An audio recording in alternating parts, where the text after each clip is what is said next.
This is Sholo Ford's presentation of high school football on iTalk 106.7 FM and iTalk1067.com. Also brought to you in part by Northland Pioneer College, Ace Hardware of the White Mountains, Beamer's Glass, Mountain Mobile Auto Glass and Tint, Summit Regional Medical Center, Horn Auto Center, Honda Ski and Outdoor Sport, and Comfort Fit Dentures. And now, Sholo Ford presents high school football on iTalk 106.7 and worldwide on iTalk1067.com.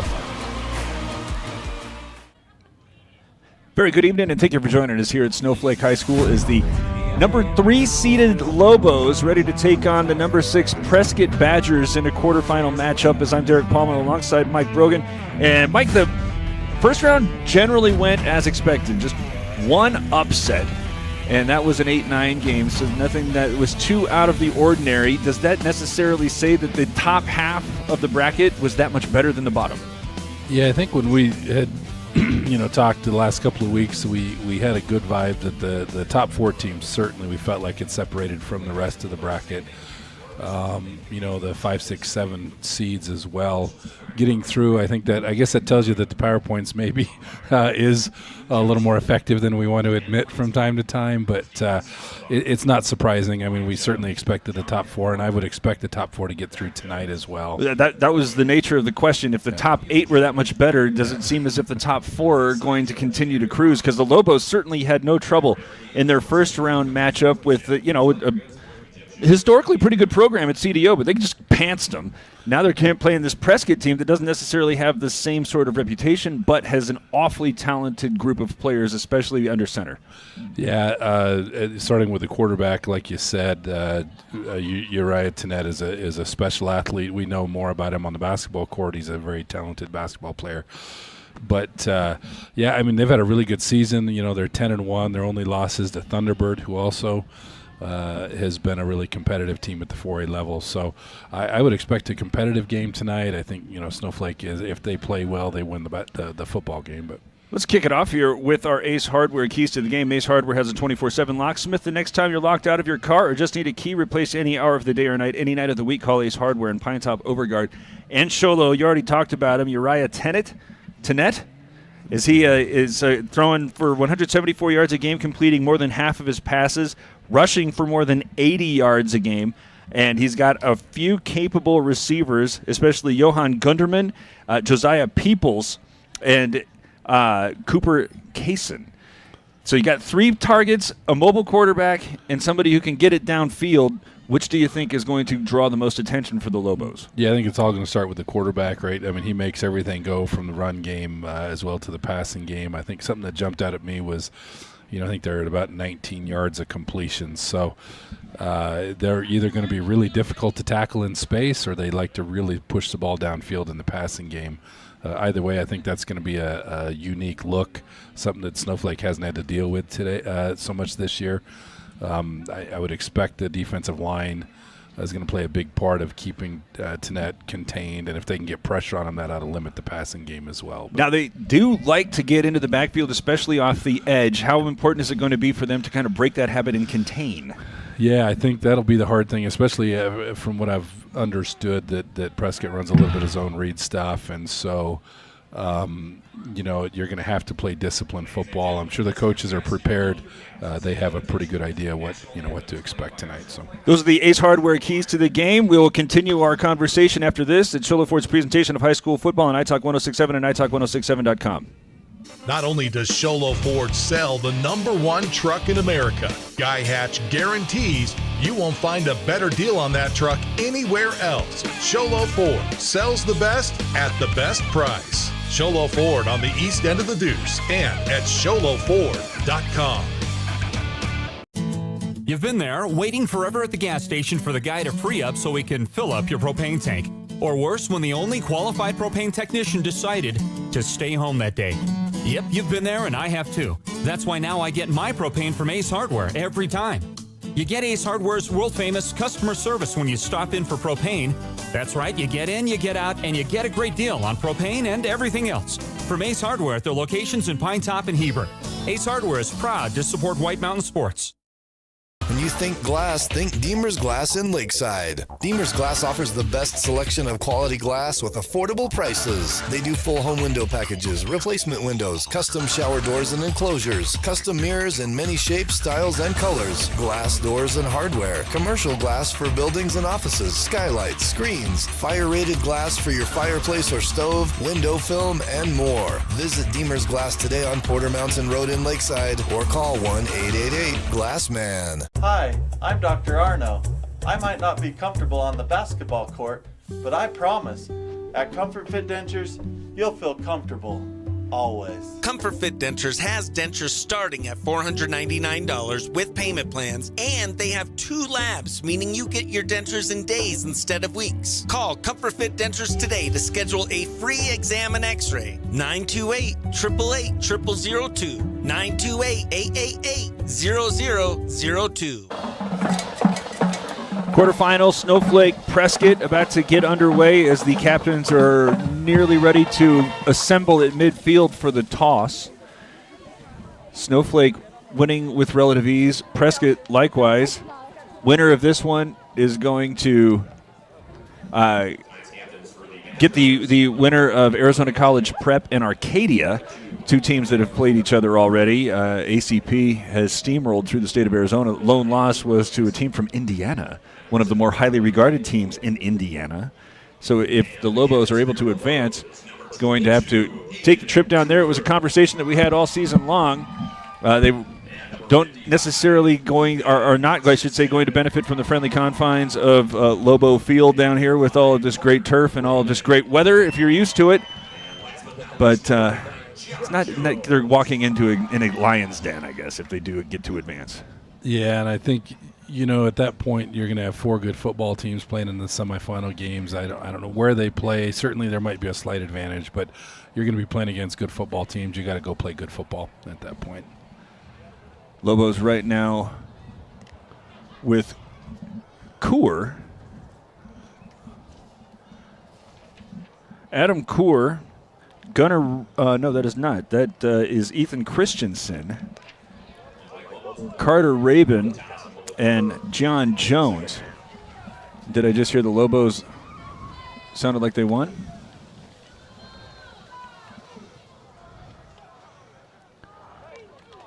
In any event, Prescott is going to receive. So the Lobos defense, which is going to have its work cut out with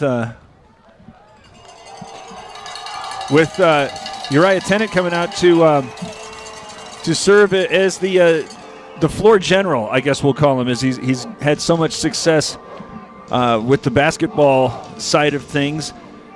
Coach Solomon had indicated that you can recognize how basketball influences the way he sees the field, as he's able to kind of recognize things developing a step or two before everybody else does. So floor general might be the best way of describing him. And he's going to have the first crack against a Lobo defense that has been stout all year long. Question that I had is whether or not Prescott has seen a front seven as capable as Snowflake's is. And the answer is generally, come on, they beat some good teams. They're 10-1, so probably, but the Lobo front seven is pretty tight. Yeah, I think they're they're a special unit. I think that's what has carried that football team all the way through this season. When you compare basketball to football, I certainly think it'll help him with some things like some reads against zone defenses and things like that. But basketball, you don't have someone bearing down trying to take your head off, so that'll kind of force that decision making to come a little quicker, a little more urgently, I think, than you have to do in basketball at times. So back to receive this, Johan Gunderman and Josiah Peoples, I believe, as Sam Brown has it teed up at the 40. This is the Northland Pioneer College kickoff. When it's time to kick off your college education, do it at your hometown college with the lowest tuition in the state, now offering bachelor's degree programs in education and business as it's angling toward Gunderman. He has a momentary opening, but it closes quickly as he gets it to the 21. As Sam Brown sends this one right in front of the goal line. Almost looked like he was dropping it down there intentionally. Yeah, and you can tell we're in the state playoffs now. We got players like Canton Turley playing on special teams. So that was Canton down there making that tackle. So I don't take anything for a chance here. All right.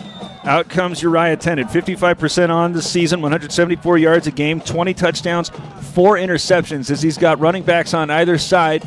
Now Gunderman starts moving out to the left. The pocket moves in that direction. Winds up the southpaw, wanted to go downfield. Instead, he's going to tuck it, go over the 25-30, still in the open field. He gets over the 40 and has a first down on a gain of 20. Yeah, I think we see right there what makes him special. When he decided to go, he's got another gear that's pretty quick. He was able to get outside of contain a little bit with that rollout to that left side, and then he basically outran the defense for the 20 yards. Right now the Lobos with Kaur playing in the middle as 2 receivers come out to the right side. Tennant, single man in the backfield. And now that's emptied out as they're going to come back and run this one to the opposite direction, but there's nothing doing. Stopped just over the line of scrimmage. It looked like that was Hayden Nichols coming through making that tackle. Dustin Davis there on the carry. He didn't get much of those this year. Yeah, that's a new. I wonder if they had a jersey change or if they maybe, I don't know if he'd been hurt or. But typically, yeah, you don't see new names and new faces at this point of the season. I formation, 2nd down, 9 after he was just able to get over the line of scrimmage. Fake a couple of handoffs, now roll the pocket to the right side. Again, looking upfield, now drop this one off toward the near sideline. Caught over the 40, 30, and then brought down at the 20. A huge gain there on the reception from Josiah Peoples. Oh, but there's a flag waiting back near the line of scrimmage. Yeah, I'm sure that's going to be, well, and there's one down here as well. Certainly the one at the end of the play is going to be an unsportsmanlike conduct on a little too much talking there by Peoples. Not sure at the line of scrimmage with him moving down. I wonder if that was a late hit on the quarterback. Possibly. I wonder if maybe somebody had gone downfield. It didn't look like there was any holding. They're motioning initially against Prescott. Yeah, so they should enforce both of them. This the unsportsmanlike is going to be after the play. All right, we got our explanation forthcoming.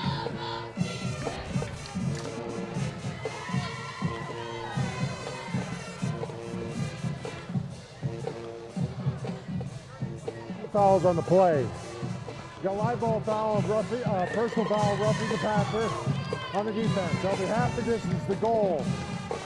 After the play, we got unsportsmanlike conduct on the offense. That'll be 15 yards. We'll have a first down. Okay, so roughing the passer as that was initially going to be marked off half the distance from the 20. And then the unsportsmanlike 15 yards from there, well, he gave him a love tap well after the ball was released. So 1st and 10 from the 25 for the Badgers after a big gain of 34 yards. Now trying to go in the opposite direction, and it's overshot and incomplete. Yeah, they got a little bit of pressure on him, and I think that kind of forced that ball out of his hands a little quicker than he wanted. They did have an open receiver out there, so looks like Snowflake's defense is struggling a little bit with some of these layered routes. They're kind of flooding the zones, whatever side they're rolling that quarterback to, and so they got 3 receivers at the different levels. And right now, Snowflake's having a rough time getting all 3 levels guarded. So Lobos' defense does look a little more out of sorts than we've ever seen them, especially here in the opening, as they're going to send 3 receivers of the Badgers to the left, 2 coming to the near side, empty backfield for Tennant, who already has a 20-yard run. Drops straight back, now starts moving to his left, looking upfield, now drops it off underneath, got a man caught in the open of the zone over the 10, and brought down at the 5. Another first down and a 1st and goal here on the opening possession for the Badgers. Yeah, and you can tell that Snowflake's certainly worried with his ability to run the football. It looks like some of those defensive linemen are a little reactive early on, but really good roll to the left. Tight end found that seam right in the middle of the zone, and that's got to be a false start, man. No flags, and Davis is going to try to go up the middle, maybe gain a yard. 10 minutes to go here, opening possession, and a couple of big plays, a chunk from 20 yards on the ground from Uriah Tennant, then a completion of 34 and 20 yards, setting up that Davis run on 1st and goal to get it to the 4. Now 2nd and goal, and again, Badgers going with tempo. Man coming out of the backfield. Instead, they're going to turn. No, they're going to fake this as Tennant's going to take it to the right side. Slip a tackler going to the far side. Now he's going to get into the end zone for the score. Comfort Fit Dentures touchdown, run in from 4 out. They did a pretty good job out there, and they had Contain on the edge. They just missed that tackle, and he was able to get to the corner for the touchdown. Well, this just got interesting. Yeah, they're playing impressed with Prescott's their pace, not just – I mean, it's the pace of the offense, the speed the receivers are running routes with. Quarterback is quick. This could be an interesting game tonight. Didn't see who our kicker. Looks like it's going to be Gunderman with Tennant doing the holding. It's away long enough and very good. 9:35 to go in an opening drive that went 79 yards. Only needed 6 plays to get it in. 7-0 Prescott leads at Sholo Ford's presentation of high school football on iTalk 1067 and iTalk1067.com. Want the best deal on your new car, truck, van, or SUV? Go to Sholo Ford. Sholo Ford has the best deals. Not only does Sholo Ford sell the #1 truck in America, Guy Hatch guarantees you won't find a better deal on that truck anywhere else. Sholo Ford sells the best at the best price. Sholo Ford on the east end of the Deuce and at sholoford.com. Northland Pioneer College kickoff. When it's time to kick off your college education, do it at your hometown college with the lowest tuition in the state. Now offering bachelor degree programs in education and business. Speaking, of course, of Northland Pioneer College, as 3 Lobos are standing inside the 5, ready to receive this kick that's going to be offered up from Gunderman. This one's squibbing as it rolls to the far side. Scooped up, now running to the left is Smith. Got a little bit of a crease as he's all the way at the 40, and now he's in the open field. 50, one man to beat is a good, athlete, Gunderman. Stop him at the 30, at the 25. Yeah, that, again, with those squib kicks, that ball's on the ground for a long time. You wonder if some of those kick coverage guys kind of outran their zones a little bit, and you get a little crease, and there's nobody in the back. The kicker did a great job. Gunderson did a great job at least keeping contained and getting him out of bounds, but certainly you'll take a 70-yard or 65, 70-yard kickoff return any time to start your drive. Did the Lobos ever need that after the defense was well back on its heels throughout most of that opening possession? 9:25 to go, opening quarter, 7-0. Snowflake trails as out comes Jacob Leduc, who throws for 84 yards, runs for 55. Going to send Olberg in motion. Fake the handoff. He's going to keep it running to his left, looking for some blocking help from his receivers. Gets to the 20, slams on the brakes, spun around and dropped, but not before he gains 7. Yeah, new wrinkle. I enjoyed Snowflake offensively. They always seem to have a new wrinkle, and we saw that Olberg in motion, fake handoff. I don't think we've seen that all year. And then that keep got Leduc out on the corner. 9 minutes to go. Snowflake now into the red zone on its first possession. All of this coming off of Christian Smith's huge return down to the 25 of Prescott. Receivers coming out on either side. Baum on the left, Olberg on the right. Split backs on either side of Leduc. Goes with Rabin. Tries to get to the right side and tackled forward. Going to be very close to the yard marker. Might have a first.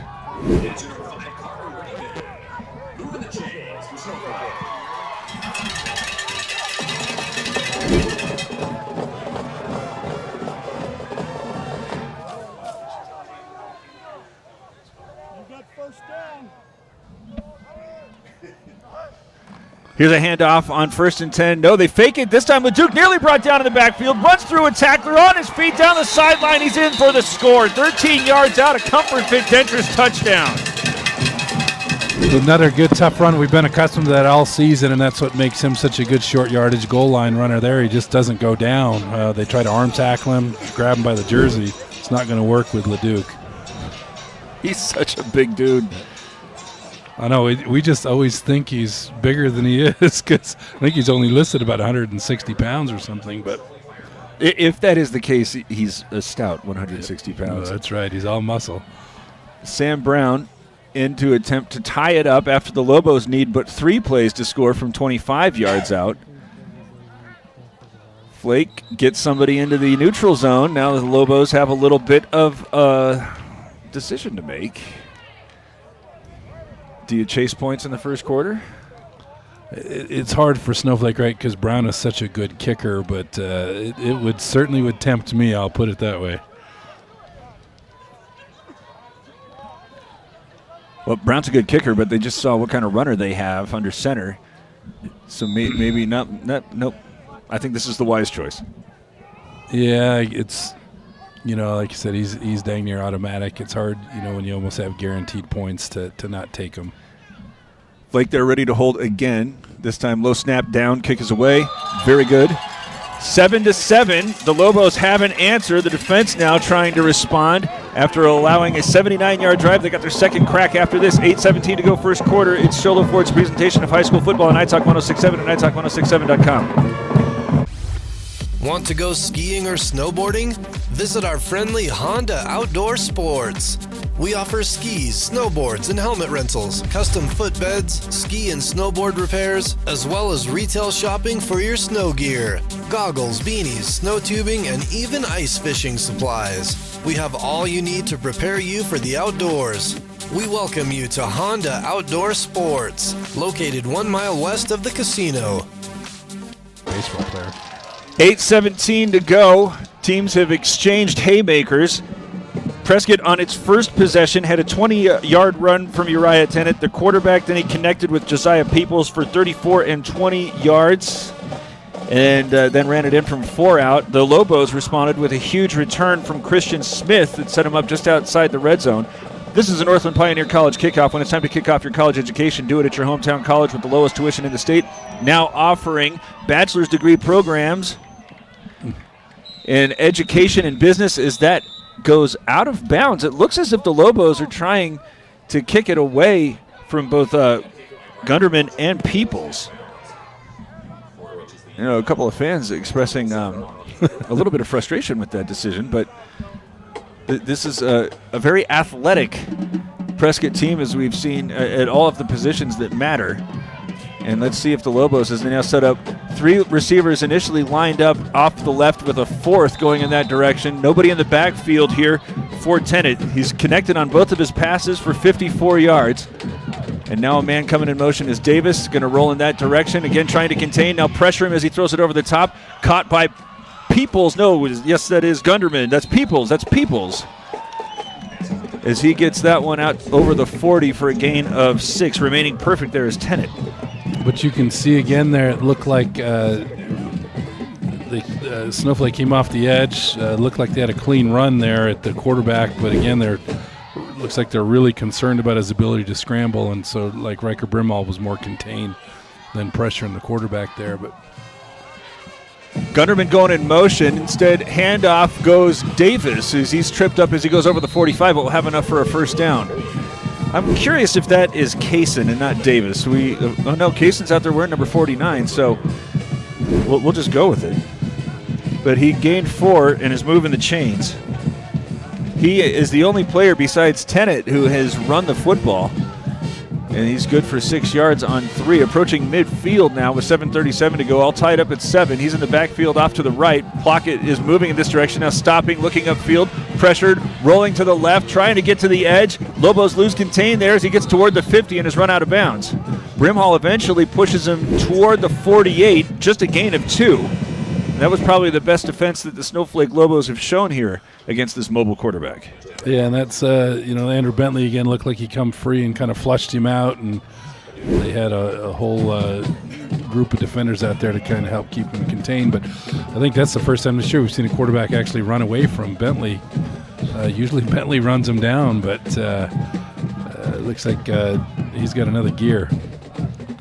Man coming in motion to the near side here is Eli Allen, but instead Davis is going to get the call, goes over the 50, and is stopped after a 2-yard gain. Brimhall there with the stop. It's going to be 3rd down and about 5 or 6. It's a big play here for the Snowflake defense. They finally got him in a 3rd down situation here.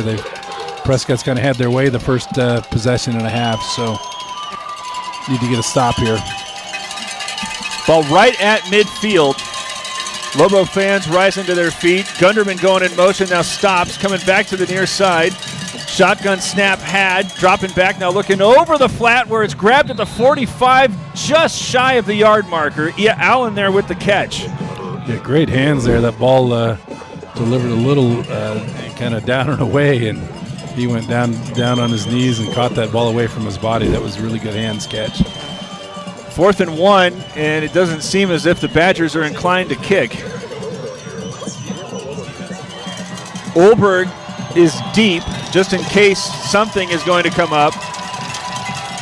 Big package coming off the sideline. You're going to have Kaysen and Davis in the I formation. Kaysen is up. Allen running behind the quarterback as Tennett's going under center. Need 1 yard, and I don't know if they got it. No, he's short if it's on this our side of the line, if that's the spot. Maybe. They're going to put that right at the 44-yard line and signal first down. He needed a yard, and he got just that. So the Lobos can't stop him on 4th down. 5:51 to play in the first quarter, and back into Snowflake territory, it ought to be said, is this Badger offense. Again going with the I formation, 2 receivers wide left. Under center goes Tennant. He's converted on all of his passes. Fakes the first handoff. Now nearly brought down. Going to unload. Has a man nearly caught over the line of scrimmage. Kaysen was the intended man, who was Bentley nearly with the sack, and he was walking back to the line of scrimmage with his arms outstretched. I thought they might have thrown a flag on him. Yeah, again, really good pressure. Got to the quarterback really quickly. Great athleticism there for Tennant to get that ball out of there. Yes. And it was on, it looked like a throwaway, but it actually was thrown in the direction of a receiver. I was surprised. Let's see how he responds the first time that he's hit. He's got an empty backfield again. Hard count. Nobody jumping for the Lobos. 2 down linemen with 1 man up on the far side. Lots of linebackers as there's 5 receivers here on this set. Drops straight back, now wants to tuck it and run. Goes over the 40, has some blocking help upfield as he gets another first down on a gain of 13. Rabin there with the stop. But now 40 yards on 5 carries for Tennant. That was Mason Rabin with the stop as they spread him out wide, and that was a designed run from the get-go. Put it on the 31, 5:20 to go here in the first quarter, and the Badgers are again threatening. They've had most of their plays coming on the plus side of the field. Yeah, he is impressive, right? 3 running backs behind him in the pistol formation, receivers on either side, as they're going to go Davis trying to run to the left, but he's dropped behind the line of scrimmage by Flake. Yeah, and it looks at the Snowflake defensive line is doing a really good job, and they're winning up front. It's just going to be a matter. It looks like I don't expect much from the Prescott running game, with the exception of Tanap. But Davis coming off the field. Eli Allen coming back out. He is the only player besides Josiah Peoples who has a reception thus far. Receivers coming to the right. Ball set up directly in the middle of the field, and now Peoples going in motion to the far side. Under center, turn, fake the handoff. Now pressured. Tennant's able to outrun 1 player and then starts serpentining over the 30 before Nichols finally brings him down after a 1, maybe 2-yard gain. That was an awful long ways to go for 2 yards. Yeah, and I'll tell you, he's certainly, that ball's out and flopping around out there. I wouldn't be surprised if somebody gets him from behind if we don't see a fumble at some point tonight. 3rd down and 8, under 4 minutes to go. Showed a pretty good leg from Gunderman, but this would be somewhere in the neighborhood of 45 yards. Gunderman coming out wide to the near side, and now Peoples joins him. Snap fake, pressured from Lerma, now flush to the left, looking upfield, drop it off over the top where everybody forgot about a man going down the far sideline and toward the pylon. Touchdown. Isaac Briseno is going to be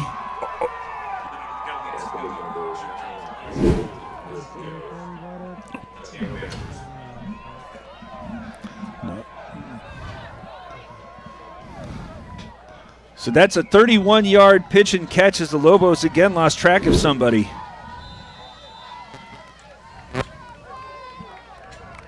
Already 96 yards. Well, and they had a free runner at the quarterback, and they flushed him out.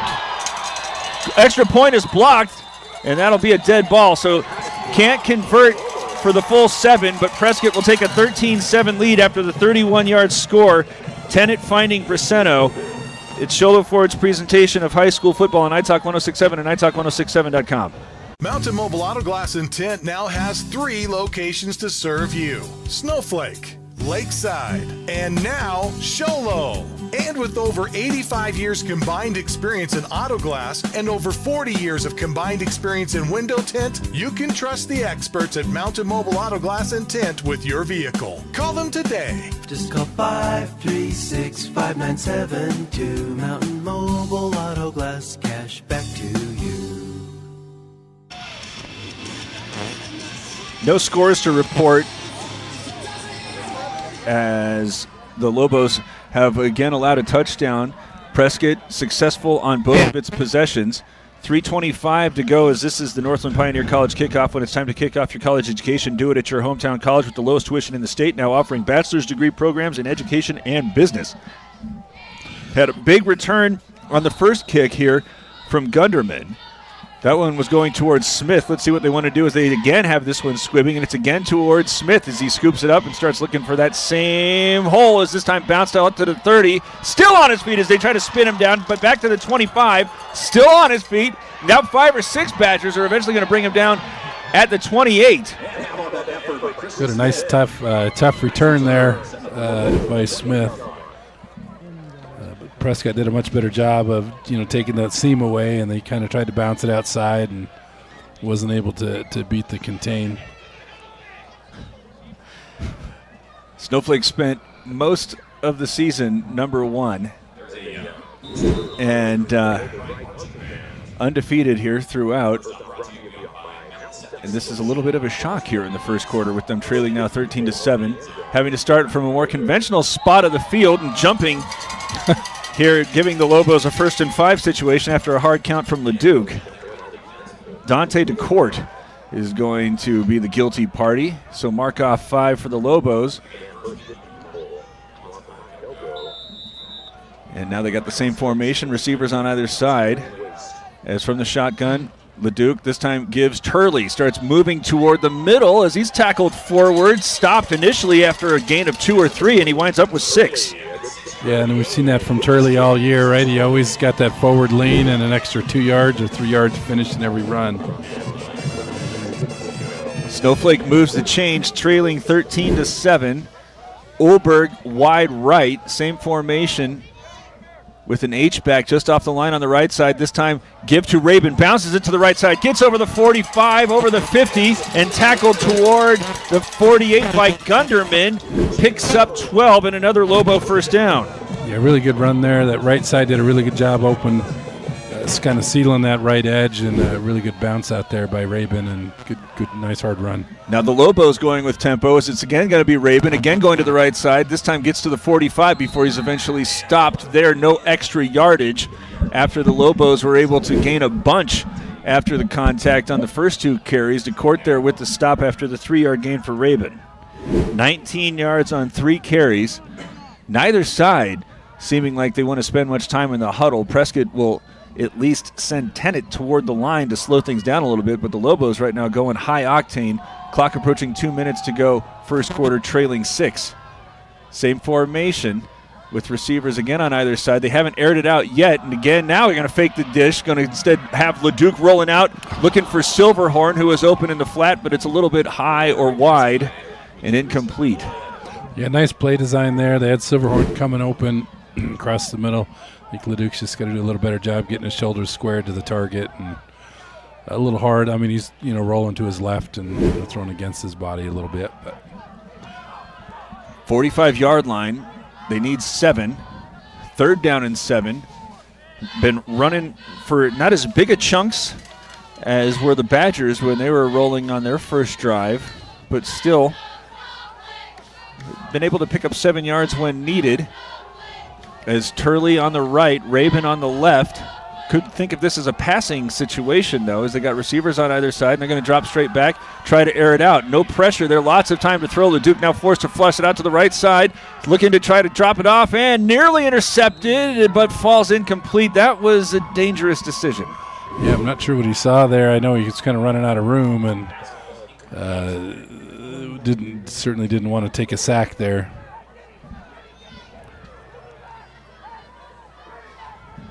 It looked as if as soon as Prescott recognized he was passing, they just completely dropped most of the players in coverage.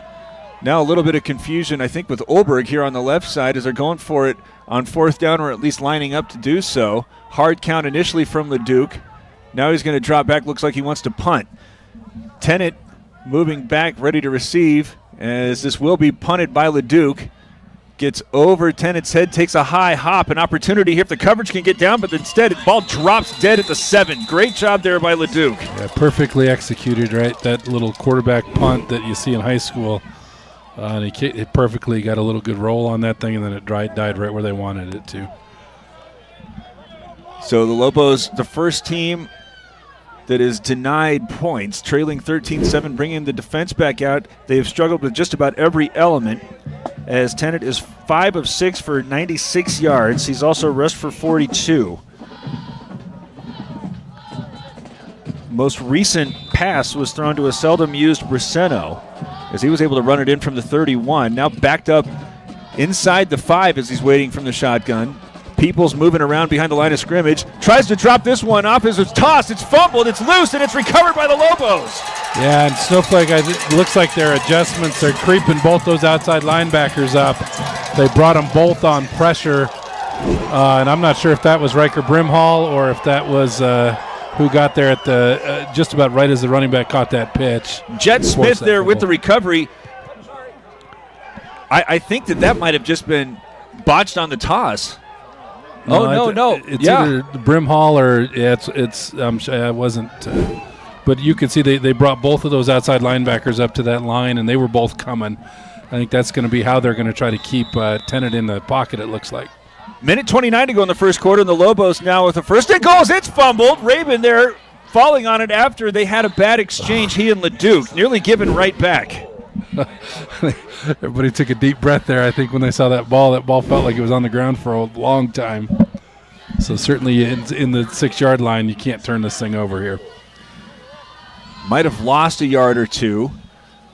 The Lobos unsuccessful with any of the 2 passes that they've attempted, so most of the yardage, if not all, I should say, gained on the ground. Smith now wide left. LeDuc able to hand this one off to Rabin. Bounced along the far side, trying to get to the pylon, trying to lunge for it from behind.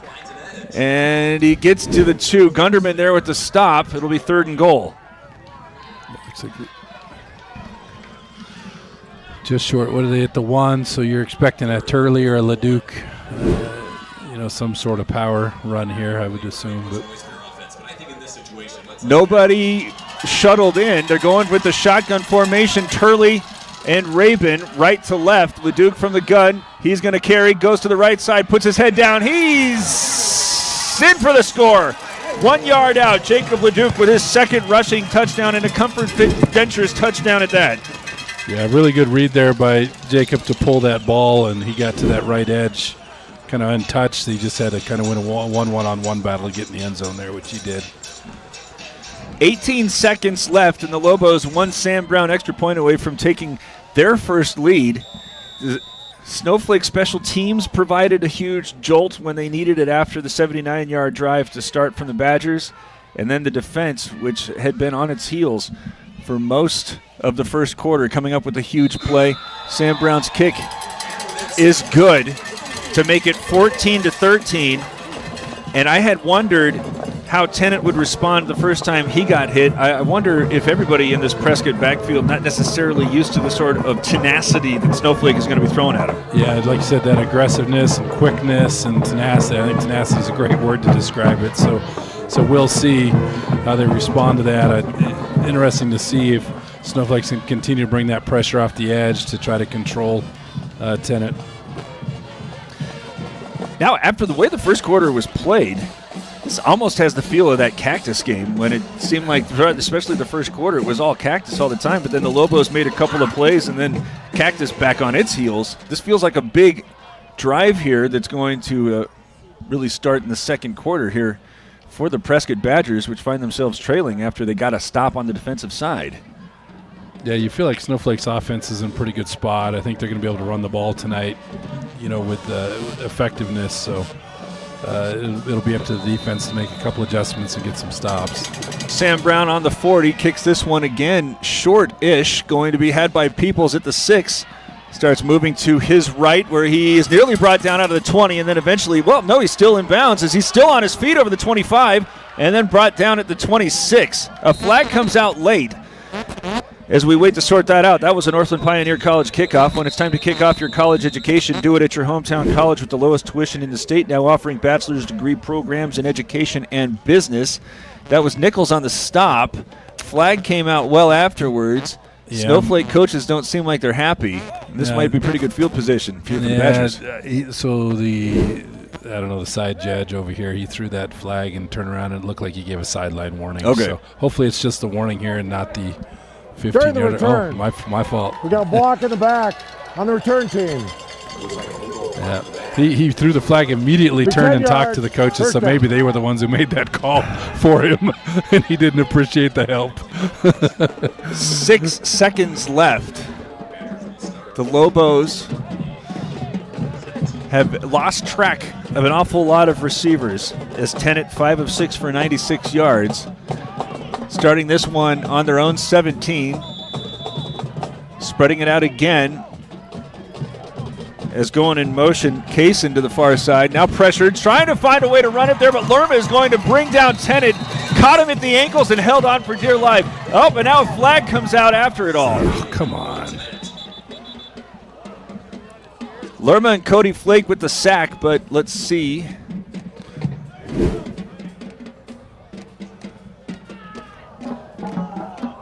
During the play, personal foul, face mask on the defense. Be 15 yards, first down. I'll get it. Thank you. Yeah, you don't. So that's the final play of the quarter. We're waiting to see if maybe we can take a peek for our YouTube and Facebook viewers, of which we have more than 500. And I guess they're going to get one untimed down after it all said and done as well. So 15-yard flag. It moves it out to the 30, and that will be the final play. 14-13, though, the Lobos with the lead. Second time they have had a 15-yard infraction against Uriah Tennant, who's been a handful in the first quarter. It's Sholo Ford's presentation of high school football on iTalk 1067 and iTalk1067.com. Welcome to Horn Auto Center. Gobble up all of these savings with our Black Friday deals going on all month long, like our very last 2024 2500 Chevy Duramax, $7,000 off, and we have a half-ton 2024 four-wheel drive crew cab RST, $12,200 off. Come on over to Horn Auto Center on the Deuce of Clubs or go to hornauto.com. We are the GMC Chevy store that saved you more. No, they look really hesitant, right? Like they all look like they're stopping. 14-13, Lobos with the lead. As this is the first time we were talking off air that they've seen a quarterback this capable. I think that even more than that, he's got a little bit extra time when you're thinking about the game against Apache Junction, but he definitely has so many more skill players that he can drop it off to. Yeah, and it doesn't seem he's just got really good pocket sense, and he's he's not just taking the ball and trying to run. He's still able to look downfield while he's. We got a score. Arcadia 14, Arizona College Prep nothing. First quarter. Oh, wow. Now this kind of happened last week. ACP fell down by a bunch and then just ran off 35 straight, I think so. Yeah, that one's a surprise. All right. This is just getting interestinger and interestinger, if that is a word, as Allen comes off the line. He's going to split wide left. Switching it up, you got Peoples in the backfield. Now he moves out wide right as Prescott's now moving right to left and trying to hand this off to Davis, but he is immediately swarmed. Eccles there first, might have gained half a yard. Nichols there, I beg your pardon. Yeah, again, there's no movement right on the offensive line. The Snowflake defensive line is doing a really good job. It's going to be tough sledding for any interior run game for Prescott tonight. Thunderbird and Micah Mountain tied at 7. Hello. This is turning out to be quite a quarterfinal weekend. Yeah, it looks like Walden Grove, Yuma Catholic are 0-0 in the second as well. So split backs and now lots of motion as Gunderman now all alone on the right side. 2 receivers, including Peoples in the slot, off on the left. Drops back, pressured, now runs up the middle. Bounces off of one of his blockers. Intended eventually brought down after a gain of 3, maybe 2 actually. Well, and it's a lot of gang tackling. I think that's going to definitely take its toll by the end of the game because, Big Cody Flakes finishing some plays off and Bentley, and, those hits are going to add up by the end of the football game. Snowflake leading 14-13, just over 1 minute into the second quarter. And Prescott not looking quite as spunky as it was a drive or 2 ago. Gave up a touchdown after a fumbled pitch on first down deep in their own territory. The Badgers, now after the ensuing kickoff, the benefactors of a face mask penalty. All sorts of confusion now as Allen very close to lining up offsides, and now I think they got to blow that one dead because of it, or did Prescott call a timeout? Looks like, they got a delay a game flag from the back judge, it looks like. Allen was trying to check with the side judge, and it just did not seem as if... Warning on the offense. 5 yards. Repeat. 3rd down. I think that he misspoke. That's a delay of game, absolutely, as it moves them back behind the sticks. 3rd down and 11. Now they've been able to pick up these kinds of chunks in the first 2 drives. Let's see what Tennant can dial up as he's thrown for 96 yards. He's rushed for 44. He's got 4 receivers going out to the far side. I'd look for him to try to keep this. Instead, they're going to try to set up a screen that's met immediately after Allen catches it. He is now still on his feet as he goes out to the far side. He's still on his feet, but now he steps out of bounds. Does not look like he gained any yards. Maybe he was down there as we take a look at the replay. Yeah, and you look at, and Snowflake's such a hard team to run. Yeah, he's down. I think it's a fumble that came out, and I think they must have ruled that he was down without a fumble. I don't know. but Snowflake's their team quickness on defense, their team speed, they're really hard to run screens against. Olberg back at the 40. It's cold. It's now under 40 degrees, so all of these punts probably coming with an extra degree of difficulty. Gunderman's trying to kick this one as there's a huge hold, and there's the flag.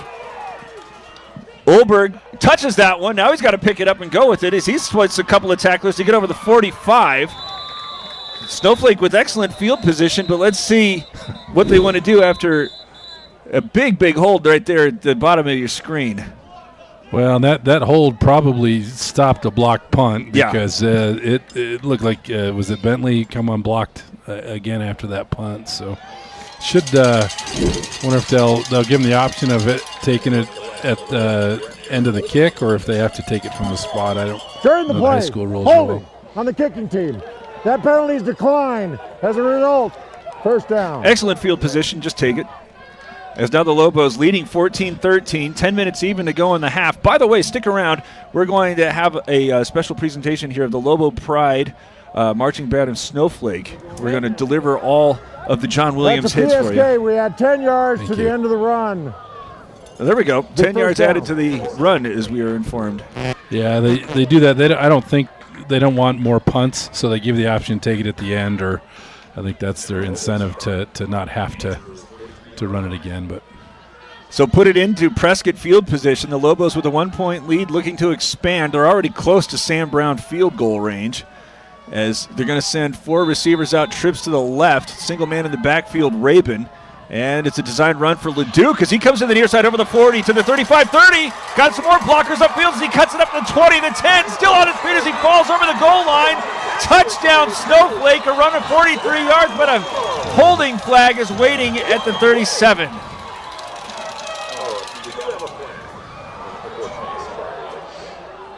Well, that's sure set up nice, and Leduc got to the corner. They called it on Cody Flake, and he had the block. During the play, we got holding on the offense. 10 yards from the spot, still 1st down. Fans are unhappy, but that was a good call. He got his hands inside the shoulder pads and started turning them. Yep. I think that's going to be a flag every time. Well, and he had him sealed. It was a nice block, and then as the defender tried to escape, and I think Cody's just got to let him go there. But certainly, as a coach, you want the aggressiveness, and I mean, if you'll definitely take aggressive penalties. 1st and 15, as that was a spot foul, back to the Prescott 47. Same formation as Leduc. Again, going to go with the same look. Runs to the near side. He's got blockers up front as he gets to the 35 before he's run out of bounds. Mark him all the way out to the 32 and very close to a first down for the Lobos. Yeah, same play again, and they got the edge again. I don't know if that was Flake again, who got that hook on that outside end, and really good, really nice block to kind of seal that edge. Lobos with a 1-point lead, 9:42 to go. He just had a touchdown pulled off the board. And now moving Rabin to the left of Leduc, still with 3 receivers going in that direction. This time, no, that's Turley as he's going to get the call. Stopped by Davis as he falls over the 30, gains 3. Just a second carry there for Turley. Yeah, it makes you, we've kind of seen a pattern. We got a first half back and a second half back. It looks like Turley maybe would expect to see a lot of him in the second half. But Leduc 0 for 2 passing, but the Lobos with 23 yards from Rabin, 37 for Leduc, 9 now for Turley as Rabin's back on the right side. Another design run for Leduc, this time met by 2 Badgers, still turns and falls forward to gain a yard, but it's 3rd down and 6.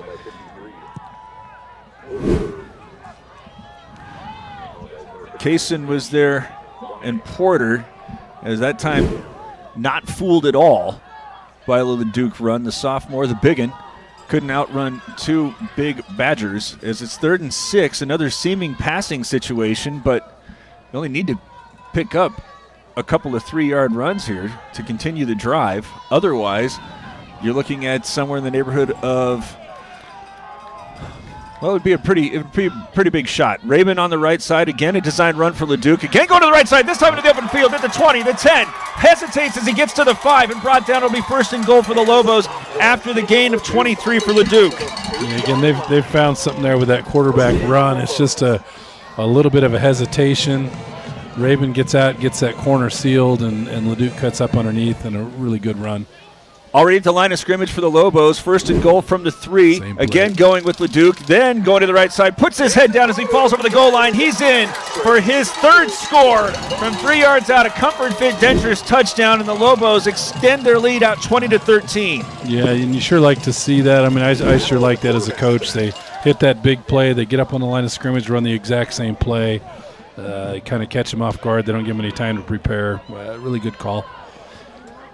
After looking completely lost on their first 2 defensive possessions, the Lobos D comes up with a turnover, a stop, and now it's the Lobo offense that's converted on 3 of 4, with Sam Brown trying to make it an 8-point game with 8:11 to go. Everybody standing upright for the most part along the front. Doesn't matter, as it's up and good. 21-13, the Lobos lead with 8 minutes and 11 seconds to play in the half. It's Sholo Ford's presentation of high school football on iTalk 1067 and iTalk1067.com.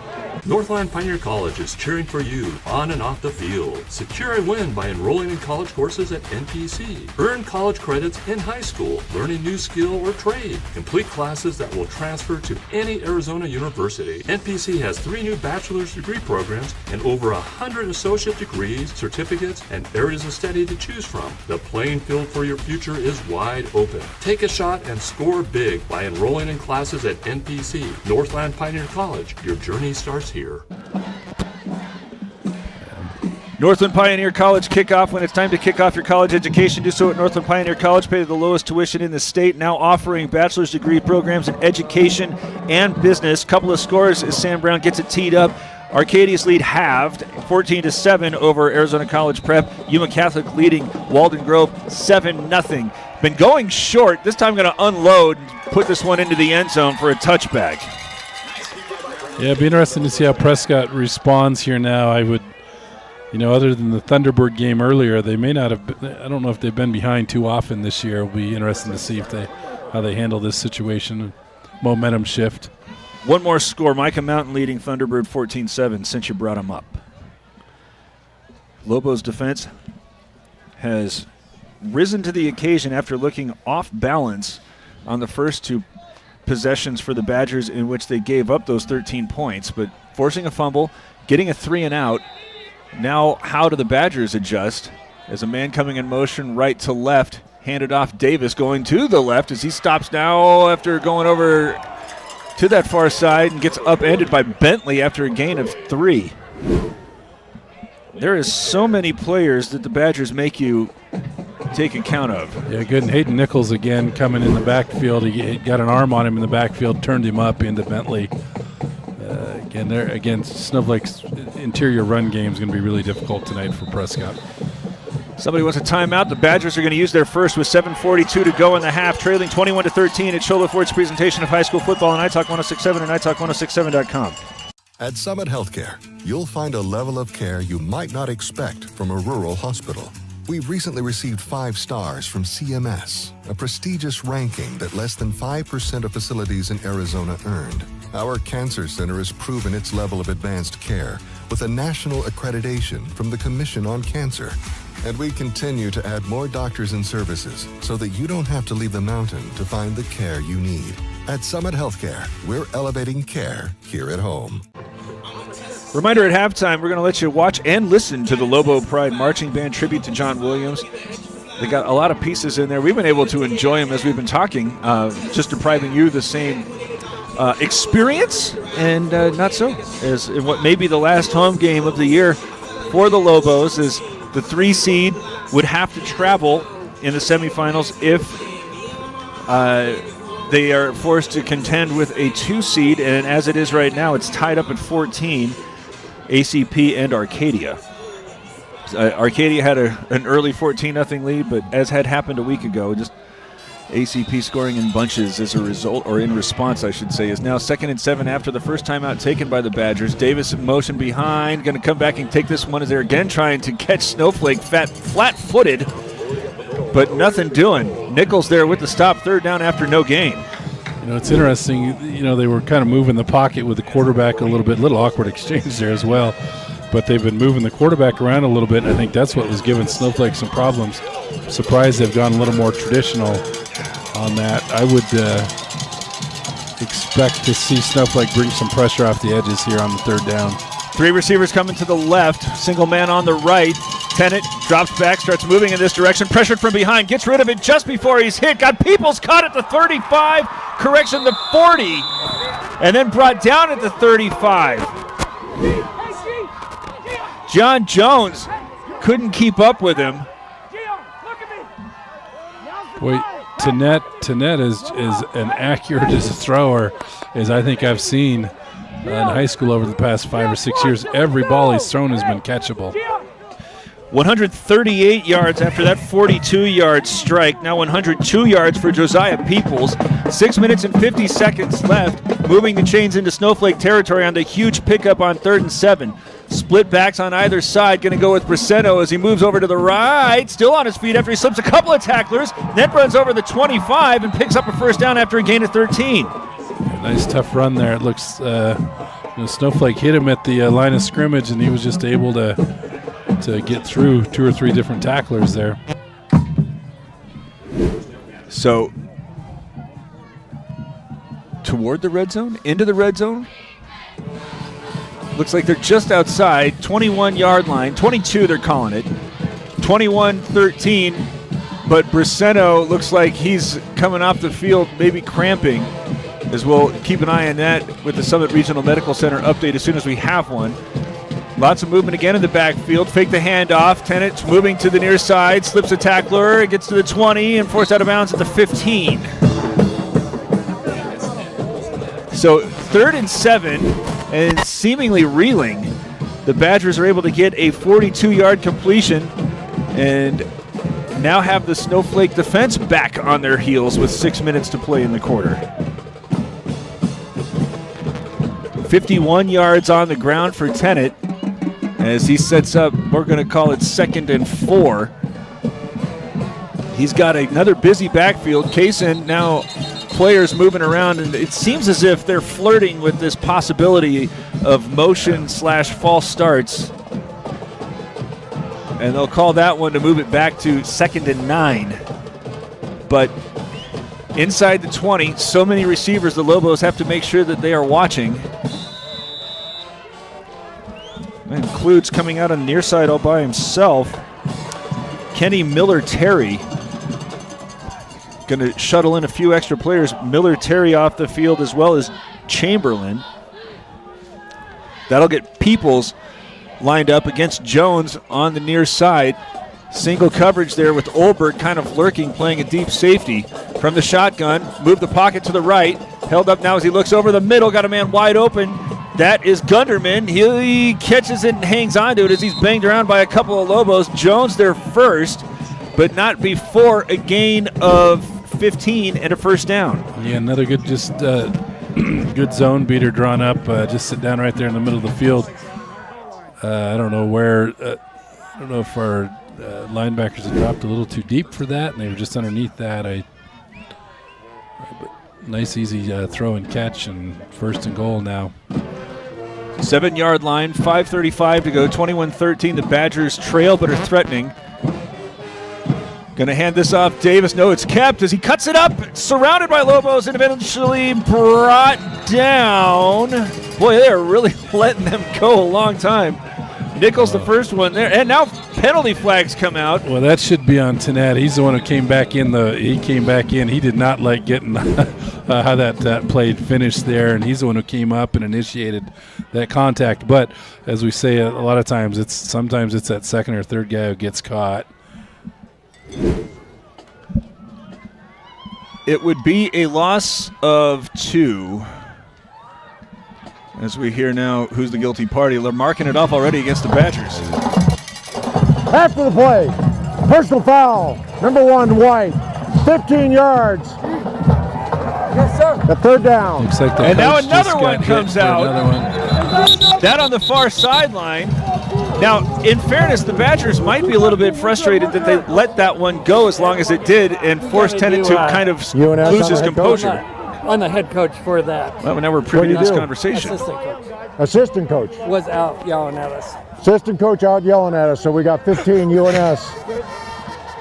So we're going from the 24 to the 39. Oh, you just heard it. Oh, now he turned off his mic. After the play. Oh, no, he didn't. We got unsportsmanlike conduct against the assistant coach. 15 yards, still third down. So now you have that thing that you see all the time on the weekend, first and goal from the 39. No, this will be second and goal from the 39. Second, yeah, it was because they were both dead balls. So, and again, high school is kind of a no tolerance for assistant coaches. Can't be on the field yelling at the officials. They'll give the head coaches some latitude, but an assistant coach on the field is almost automatic. Looks like Prescott's lost their composure a little bit here.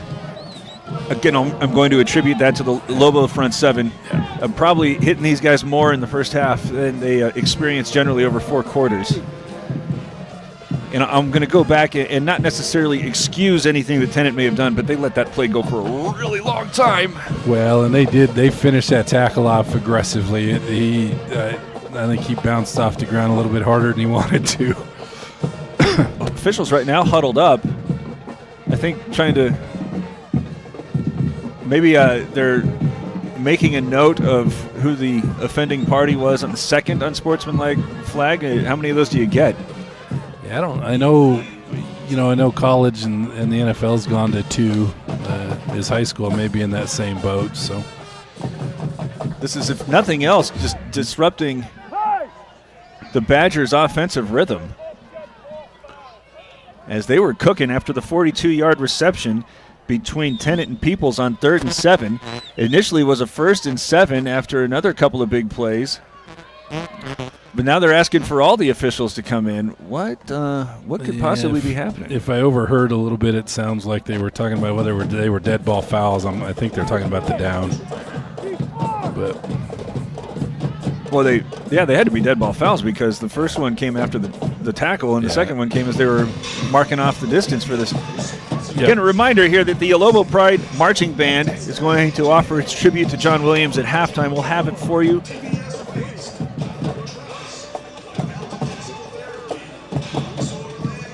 John Williams, a famous composer who provided such things as Star Wars, Jurassic Park, and Jaws, I believe. All that's fun stuff is now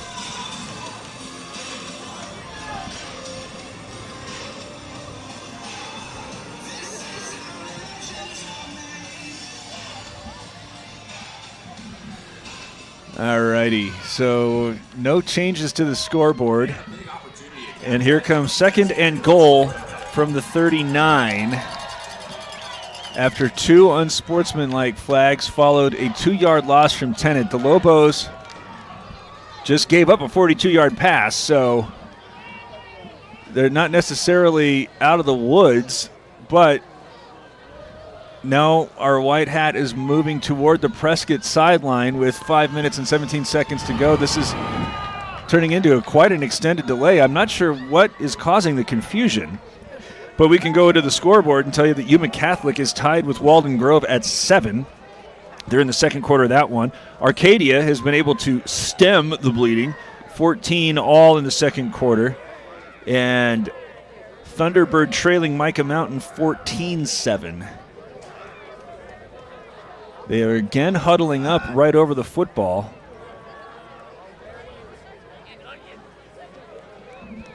As 3 of the officials are continuing to motion down. I don't know if that is just to emphasize what they're talking about. Well, and they've it's unfortunate. I mean, they want to get the calls right. You certainly understand that, and they want to get the game situation correct. But again, we're got to be pushing 5 minutes on this delay now, and it takes any momentum out of the game, any of the aggressiveness, any of the atmosphere. It's all gone. 34 right? degrees as well. These players just standing around. Now you can see some of them trying to hop around and stay loose. But I again just don't know what they could possibly be trying to determine, as the umpire is standing over the ball. Now the white hat is walking to the Prescott sideline. I wonder if they're going to be playing without an assistant coach, is what they were really trying to make sure of. Yeah, that may be. That could be. They may be ejecting the assistant coach, but.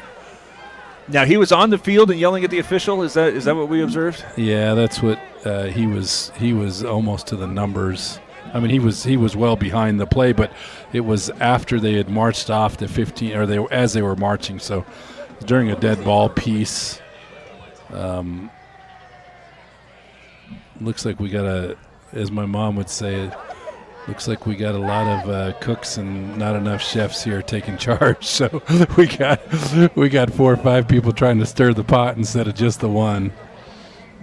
Oh, if they start this play and somebody on either side blows a hammy, that's gonna.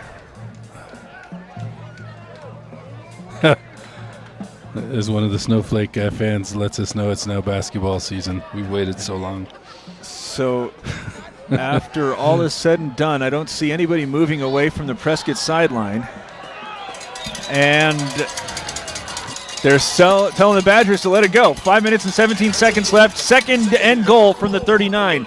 Lots of motion as Allen and Peoples come out wide left. Gunderman, the lone man on the right. Tennant drops back, looking in this direction now, back toward Gunderman's going to unload toward the goal line. He's got a little bit of separation as the pass was taking out of bounds and incomplete. Mason Rabin there on the coverage. He never really turned to look, but pass looked like it was going out of bounds. Yeah, he did a really good job reading the receiver there, because it looked like that had a pass interference written all over it, and he pulls up just short. I don't know if he was able to make a play on the ball or not, but he certainly disrupted the receiver there. Gunderman looks like he had a strong leg going after extra points. You almost wonder if it would be beneficial from the Prescott perspective to just try to get 10, 15 yards and try to get 3 points out of this. Yeah, but they were going to the end zone there. Yeah, I think even at this point, right, it's a little unrealistic to expect 2 20-yard gains here to get in the end zone. 3 receivers to the near side, close to the line. Lots of time now, starting to run out all the way back into Prescott territory. Still dropping back, throws this one toward Allen. It's tipped and then intercepted. Core catches it at the 40, loses the football. Fallen on there by Jones. They're going to say he was down at the 43. Another turnover forced by the Snowflake defense on one of the most peculiar defensive sequences you'll ever see. Well, and again, he dropped about 15 yards back after he couldn't find anybody. The pressure finally got there. He retreats and then throws the ball into the middle of the field. which probably a little bit of an ill-advised throws a little high, tipped in the air. Core just did a good job reacting to that ball. Okay, a 42-yard pass. Couple plays later, 1st and goal, 2 unsportsmanlike flags, and then they wind up turning it over roughly where they were at 2nd and goal in the 39. As here comes the Lobos, already leading 21-3. A man in motion takes this. It's Rabin as he tries to go up to the right side of the line and gets stopped for a gain of 1. Snowflake's going to get possession to start the second half. And they've been reliant upon the ground game, so with 4 minutes and 38 seconds to go, you can kind of imagine the separation coming over these next 2 possessions potentially. Yeah, and I think the Snowflake's built for this type of situation, right? They're going to grind this thing out. If they can score with a minute or less on the clock, get a score, and then get the ball back again to kind of create, like you said, create that distance in the scoreboard would be good. 3 receivers with 2 going to the left. Leduc from the shotgun fakes the first handoff to Rabin, gives it to Turley, bounces it to the left, trying to get outside the hash. He's got some blocking help as he gets the first down, still on his feet, over the 40, still on his feet, over the 30, before he's, no, I beg your pardon, he's still on his feet, down to the 26-yard line. Well, and we've seen that all year from Canton Turley. He just wasn't going to go down. Prescott looks like, they just had a lot of one-on-one attempts at him, didn't do a really good job of team tackling there. And Turley's just awfully difficult to bring down one guy at a time. 31 yards after he had been contained to just 2 carries and 9 yards at that point in the ball game. 3:48 to go with the clock moving. 21-13, the Lobos lead, looking for more as they're approaching the red zone. Same formation this time, switching up Olberg, the lone man on the left. Hash in that direction as they're going to hand it off to Rabin. Nearly stopped in the backfield. Now he's into the second level, still on his feet over the 20, and very close to another first down after gaining 8, close to 9. Yeah, you see a lot of reach arm tackles here from the Prescott defense. That's just not going to work. The Snowflake running backs run hard, and you're going to have to tackle them. But Brody Hanna there eventually with the stop, but it looks like in both of those 2 runs that the Lobo ball carriers are going to be brought down, and then they just remain upright somehow.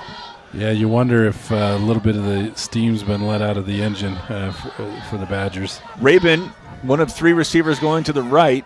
Now Turley, I beg your pardon, switching over to Leduc's left. 2nd and 2. He's going to run this one. Coming to the near side, stopped in the backfield, still lunges forward, and it's very close to the marker. Might have enough for a first down. They're signaling, well, side judge wanted to do it, but I don't think that's in his job description. So now they're going to let the white hat say go forward. They're 1st and goal. Nope, I beg your pardon. First down for the Lobos at the 18.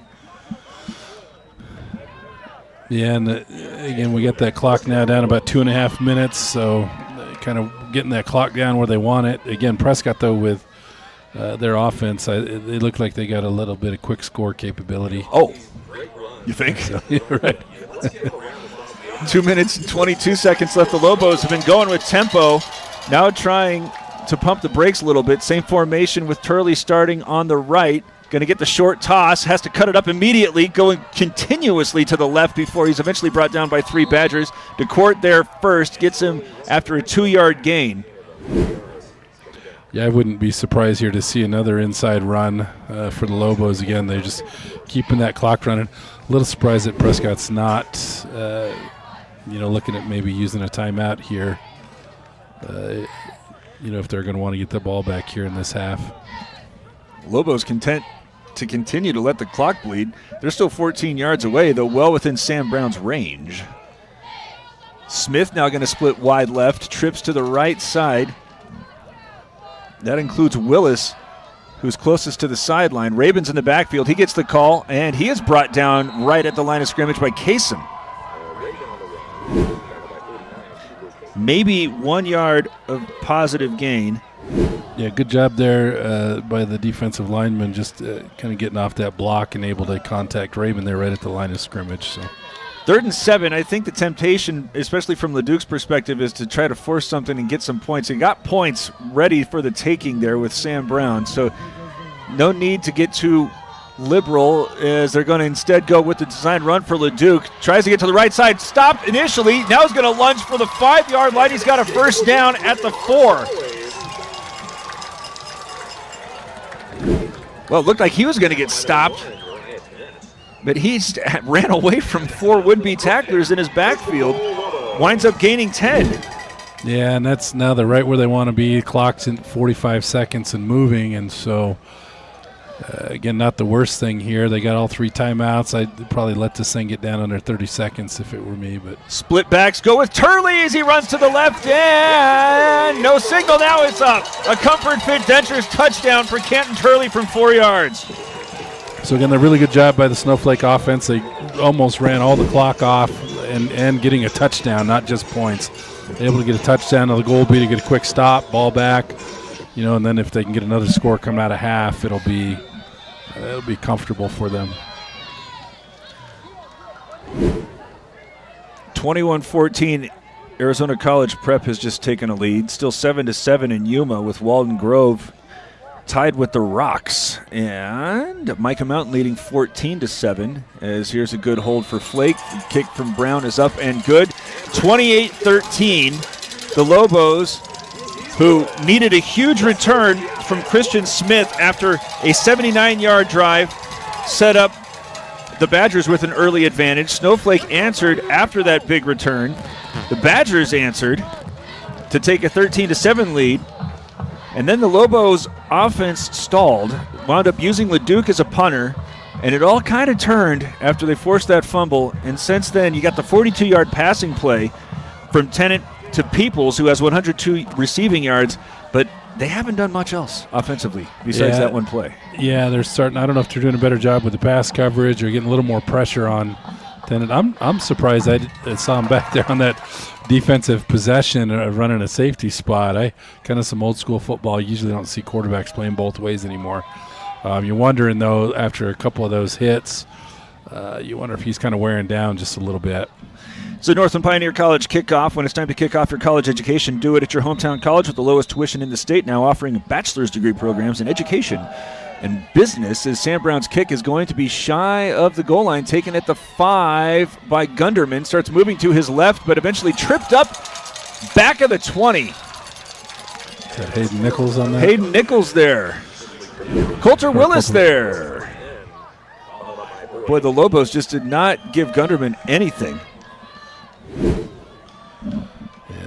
And it's like you said, we're playoff time, and we got, those linebackers are all playing on the kick coverage team and things like that. So you get some pretty good quickness covering some of those balls.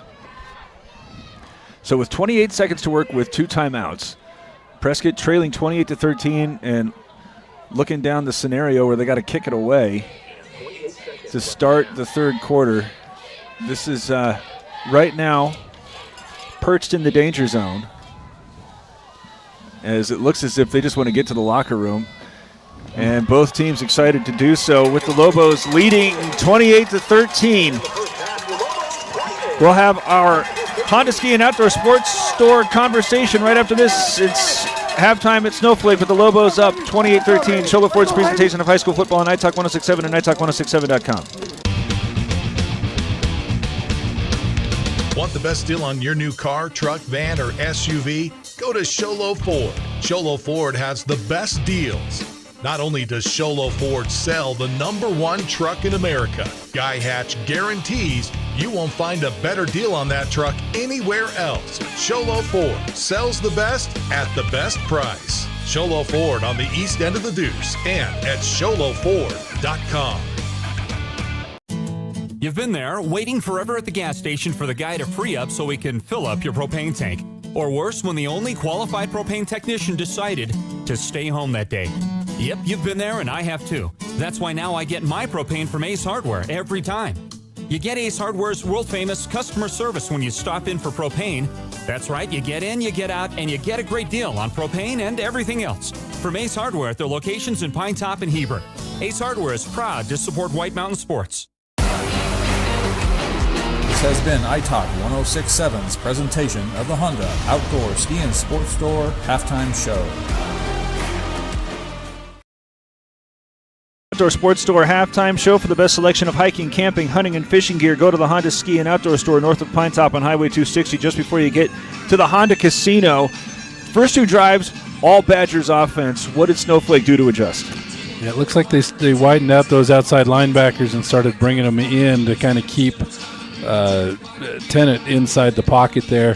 They got a little bit of gold right off the bat with that when Brimhall forced that fumble early on, and then we had Lerma a couple of times come off the left edge and was able to get Tennant before. And what that does, it allows those interior linemen to kind of hold their pass rush lanes, so it's kind of taking away that quarterback scramble as well. So they're able to use those linebackers for contain. The interior line's been able to keep the run game under control as well. So, stupid question here, but how does that allow for the defensive ends to kind of cut loose while also continuing to contain? Yeah, so what it does is and what I think we're seeing too is you get Bentley, instead of taking some of those wide routes, it's kind of going to push him in. So he's still being able to go aggressive on the inside, but it really shuts all those lanes down. And maybe it's just a perception issue for the quarterback, but it just looks like an awful lot of bodies in there. But on the other side of the football, Snowflake with Leduc 0 for 2, and just absolutely has not needed it from the passing game. He's run for 76 yards and 3 touchdowns. Carter Rabin's run for 34 yards. That gets him up to 110. Tack on Canton Turley's 46. 150 yards of offense, all coming on the ground. It's got to feel good from a coach's perspective to know that you can not just dominate the football game, but do so with big yardage gained also while keeping the ball on the ground. Yeah, and especially when you're a running team, and it takes, typically it takes turnovers out of play as well.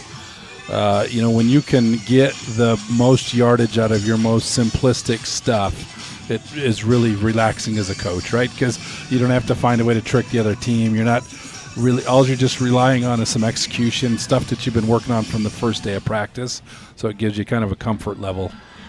We continue the Honda Ski and Outdoor Sports Store halftime show. For the best selection of hiking, camping, hunting, and fishing gear, go to the Honda Ski and Outdoor Store north of Pine Top on Highway 260 just before you get to the Honda Casino. Got the Lobo Pride Marching Band and a tribute to John Williams coming up on the other end of this. It's Sholo Ford's presentation of high school football on iTalk 1067 and iTalk1067.com. When you think glass, think Deemer's Glass in Lakeside. Deemer's Glass offers the best selection of quality glass with affordable prices. They do full home window packages, replacement windows, custom shower doors and enclosures, custom mirrors in many shapes, styles, and colors, glass doors and hardware, commercial glass for buildings and offices, skylights, screens, fire-rated glass for your fireplace or stove, window film, and more. Visit Deemer's Glass today on Porter Mountain Road in Lakeside or call 1-888-GLASSMAN. Hi, I'm Dr. Arno. I might not be comfortable on the basketball court, but I promise, at Comfort Fit Dentures, you'll feel comfortable, always. Comfort Fit Dentures has dentures starting at $499 with payment plans, and they have 2 labs, meaning you get your dentures in days instead of weeks. Call Comfort Fit Dentures today to schedule a free exam and x-ray. 928-888-0002. 928-888-0002. Here's the Lobo Pride Marching Band and the tribute to John Williams during the Honda Ski and Outdoor Sports Store halftime show. Enjoy.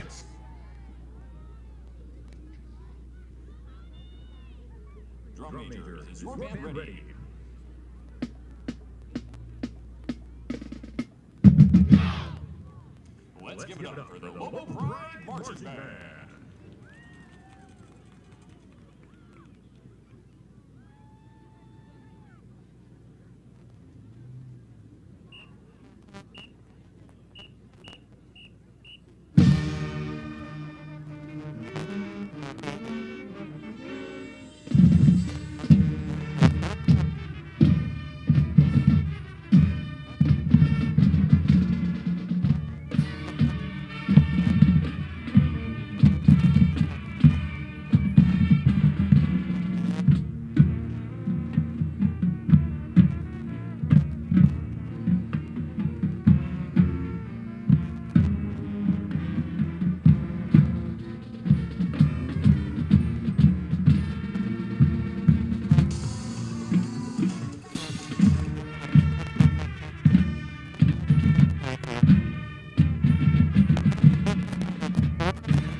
That was the Lobo Band, Lobo Pride Marching Band, and its tribute to John Williams. 28-13 at halftime. We'll continue the Honda Ski and Outdoor Sports Store halftime show right after this. Want the best deal on your new car, truck, van, or SUV? Go to Sholo Ford. Sholo Ford has the best deals. Not only does Sholo Ford sell the #1 truck in America, Guy Hatch guarantees you won't find a better deal on that truck anywhere else. Sholo Ford sells the best at the best price. Sholo Ford on the east end of the Deuce and at sholoford.com. Want to go skiing or snowboarding? Visit our friendly Honda Outdoor Sports. We offer skis, snowboards, and helmet rentals, custom footbeds, ski and snowboard repairs, as well as retail shopping for your snow gear, goggles, beanies, snow tubing, and even ice fishing supplies. We have all you need to prepare you for the outdoors. We welcome you to Honda Outdoor Sports, located 1 mile west of the casino. Mountain Mobile Auto Glass and Tint now has 3 locations to serve you: Snowflake, Lakeside, and now Sholo. And with over 85 years combined experience in auto glass and over 40 years of combined experience in window tint, you can trust the experts at Mountain Mobile Auto Glass and Tint with your vehicle. Call them today. Just call 536-5972. Mountain Mobile Auto Glass, cash back to you. Welcome to Horn Auto Center. Gobble up all of these savings with our Black Friday deals going on all month long, like our very last 2024 2500 Chevy Duramax, $7,000 off, and we have a half-ton 2024 four-wheel drive crew cab RST, $12,200 off. Come on over to Horn Auto Center on the Deuce of Clubs or go to hornauto.com. We are the GMC Chevy store that saves you more. Northland Pioneer College is cheering for you on and off the field. Secure a win by enrolling in college courses at NPC. Earn college credits in high school, learn a new skill or trade. Complete classes that will transfer to any Arizona university. NPC has 3 new bachelor's degree programs and over 100 associate degrees, certificates, and areas of study to choose from. The playing field for your future is wide open. Take a shot and score big by enrolling in classes at NPC. Northland Pioneer College. Your journey starts here. Look. Honda Ski and Outdoor Sports Store halftime show for the best selection of hiking, camping, hunting, and fishing gear. Go to the Honda Ski and Outdoor Store north of Pine Top on Highway 260 just before you get to the Honda Casino. The Lobos with a 28-13 lead, being led by Jacob Leduc. The sophomore signal caller has been calling his own number a little bit. It's 9 yards, 76 carries, 3 touchdowns. Canton Turley has 46 yards on 5 carries. Carter Rabin 34 yards on 8 carries. Leduc 0 for 2 from the passing game.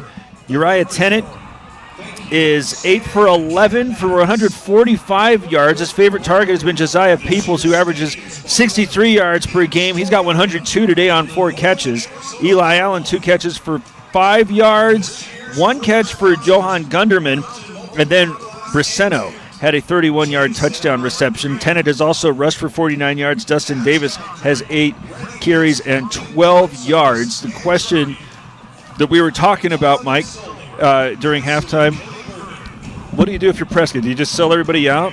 Cover zero? What are you doing to stop the Snowflake running game? Yeah, I think you got to bring some run blitzes if you have them. You certainly got to walk your safeties up, I think, as well. Snowflake is run heavy as it is. They're certainly going to be run heavy with a 2-score lead going into the second half. I think you just match up on the edges with the receivers, and everybody else is committed to the run game. Probably got to assign somebody to Leduc as well. Maybe run a spy out there because he's probably done the most. He's probably done the most damage on the run game with him. We'll see what's dialed up after this, as this has been the Honda Ski and Outdoor Sports Store halftime show for the best selection of hiking, camping, hunting, and fishing gear. Go to the Honda Ski and Outdoor Store north of Pine Top on Highway 260 just before you get to the Honda Casino. Second half starts after this. It's Sholo Ford's presentation of high school football on iTalk 106.7 and iTalk1067.com. This is iTalk 106.7's presentation of the Honda Outdoor Ski and Sports Store halftime show. At Summit Healthcare, you'll find a level of care you might not expect from a rural hospital. We've recently received 5 stars from CMS, a prestigious ranking that less than 5% of facilities in Arizona earned. Our cancer center has proven its level of advanced care with a national accreditation from the Commission on Cancer. And we continue to add more doctors and services so that you don't have to leave the mountain to find the care you need. At Summit Healthcare, we're elevating care here at home. Want the best deal on your new car, truck, van, or SUV? Go to Sholo Ford. Sholo Ford has the best deals. Not only does Sholo Ford sell the #1 truck in America, Guy Hatch guarantees you won't find a better deal on that truck anywhere else. Sholo Ford sells the best at the best price. Sholo Ford on the east end of the Deuce and at sholoford.com. You've been there, waiting forever at the gas station for the guy to free up so he can fill up your propane tank. Or worse, when the only qualified propane technician decided to stay home that day. Yep, you've been there and I have too. That's why now I get my propane from Ace Hardware every time. You get Ace Hardware's world-famous customer service when you stop in for propane. That's right, you get in, you get out, and you get a great deal on propane and everything else. From Ace Hardware at their locations in Pine Top and Heber. Ace Hardware is proud to support White Mountain Sports. When you think glass, think Deemer's Glass in Lakeside. Deemer's Glass offers the best selection of quality glass with affordable prices. They do full home window packages, replacement windows, custom shower doors and enclosures, custom mirrors in many shapes, styles, and colors, glass doors and hardware, commercial glass for buildings and offices, skylights, screens, fire-rated glass for your fireplace or stove, window film, and more. Visit Deemer's Glass today on Porter Mountain Road in Lakeside or call 1-888-GLASSMAN. Ready to start the third quarter with the Northland Pioneer College kickoff. When it's time to kick off your college education, do it at your hometown college with the lowest tuition in the state, now offering bachelor's degree programs in education and business. The Lobos ready to receive the kick to start the second half with a 28-13 lead. Gunderman has been squibbing his first 2 opportunities, and they've both gone toward Christian Smith, who's right now set up near the 10. At the bottom of the screen, if you're watching us on YouTube or Facebook, we thank you for joining us as we've had a big crowd out there. And right now, hoping that their Lobos might get to host a semifinal matchup, but right now, Arizona College Prep at halftime leading Arcadia 21-14. After watching 2 weeks ago, I wouldn't be surprised to see an onside kick here. Gunderman has it teed up at the 40, and he has been invited to proceed. He kicks this one away, and it's angling, bouncing around toward Brimhall, who's going to watch this one go into the end zone. Smith running all the way out toward Gunderman. We've had some 15-yard flags, I believe 5 total in the first half. So anytime there's something that's a little outside the ordinary, you wonder exactly what might be being communicated. As Leduc, who is 0 for 2 but hasn't needed anything from the air, going to start this one on his own 20. 12 minutes on the clock, 24 minutes toward the semifinal matchup. As it's handed off to Turley, he goes over the left side. A flag comes out toward the holding region, and now a couple of players pushing each other in the back court. Hannah, one of the first players there, and that's Braceno. Yeah, that sure looks like a hold flag the way it came in, where it came in from. But so the Lobos start the quarter by during going the play, backwards. Holding on the offense. 10 yards from the spot of the foul. Repeat, first down.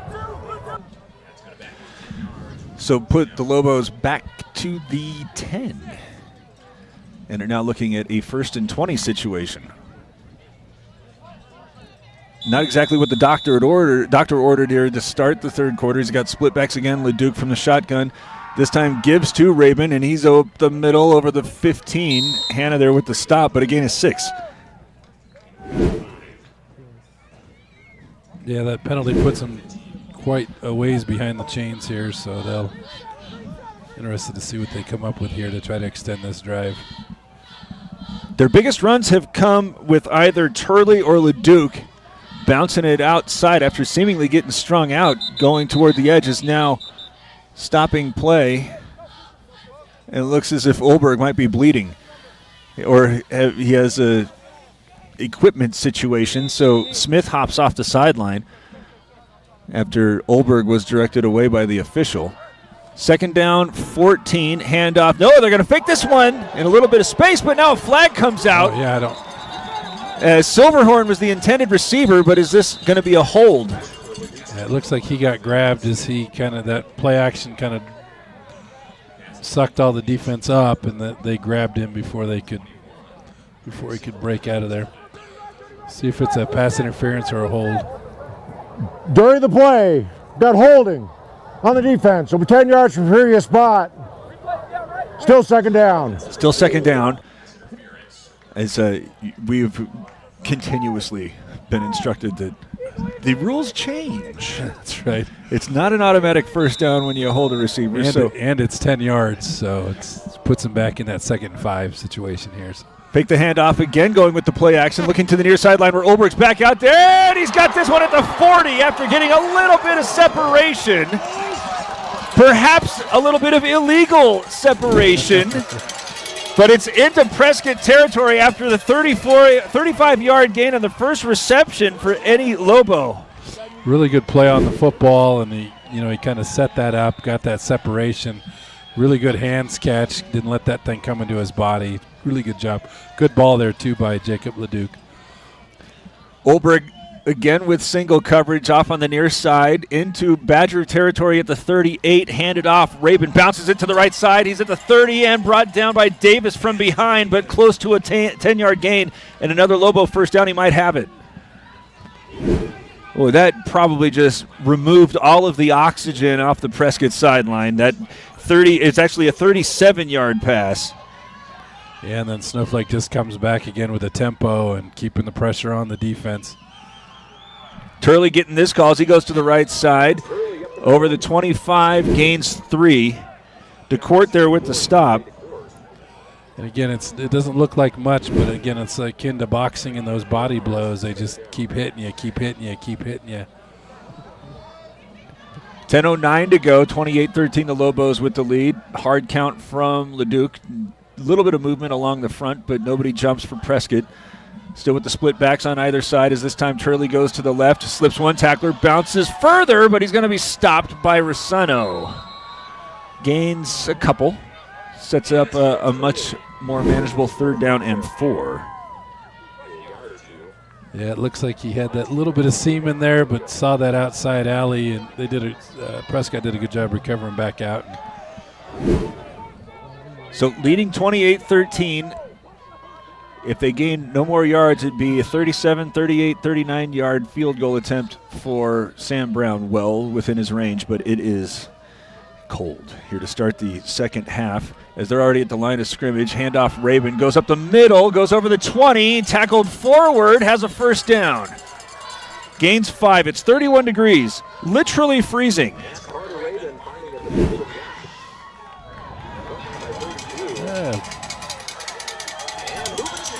Move the chains into the red zone. Under 9 minutes to play. 37-yard passing play on 2nd and 5. Put it into Prescott field position, and now the Lobos just using the ground game to grind it out as they fake the handoff. Leduc pressured from behind and brought down at the 28.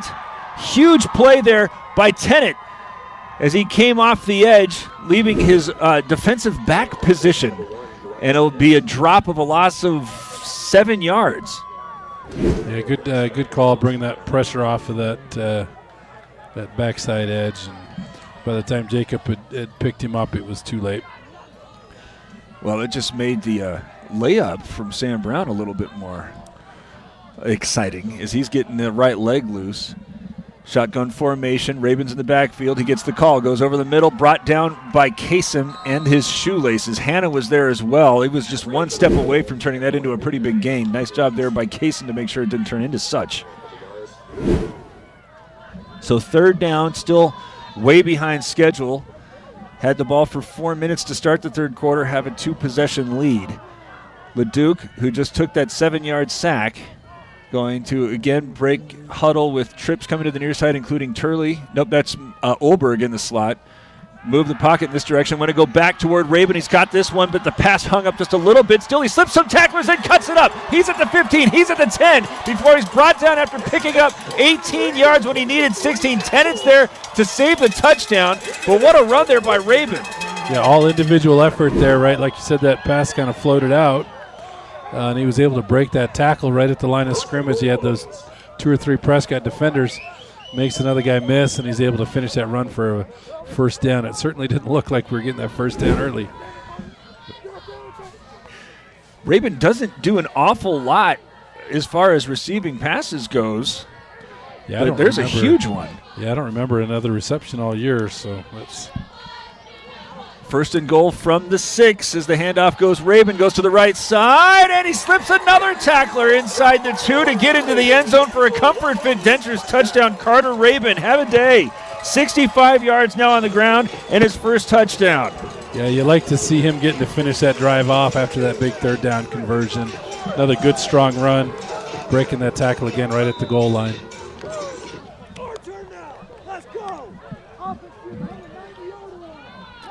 Sam Brown trying to make it 35-13. Correct me if I'm wrong, but I believe Snowflake has only been denied once today. Yeah, successful on all the other possessions. Yeah, that quarterback punt was the only drive. Oh, snuck that one through. Brown might have, somebody might have had a hand on that one, but Sam Brown converts 35-13. The Lobos occupy 5+ minutes to start the third quarter while extending the lead. It's Sholo Ford's presentation of high school football on iTalk 106.7 and iTalk1067.com. Hi, I'm Dr. Arno. I might not be comfortable on the basketball court, but I promise, at Comfort Fit Dentures, you'll feel comfortable. Always. Comfort Fit Dentures has dentures starting at $499 with payment plans, and they have 2 labs, meaning you get your dentures in days instead of weeks. Call Comfort Fit Dentures today to schedule a free exam and x-ray. 928-888-0002. 928-888-0002. Northland Pioneer College kickoff. When it's time to kick off your college education, do it at your hometown college with the lowest tuition in the state, now offering bachelor's degree programs in education and business. Micah Mountain with a 21-7 lead over Thunderbird, trying to advance to take on the winner of Yuma Catholic and Walden Grove. Walden Grove only trailing the Rocks by 7.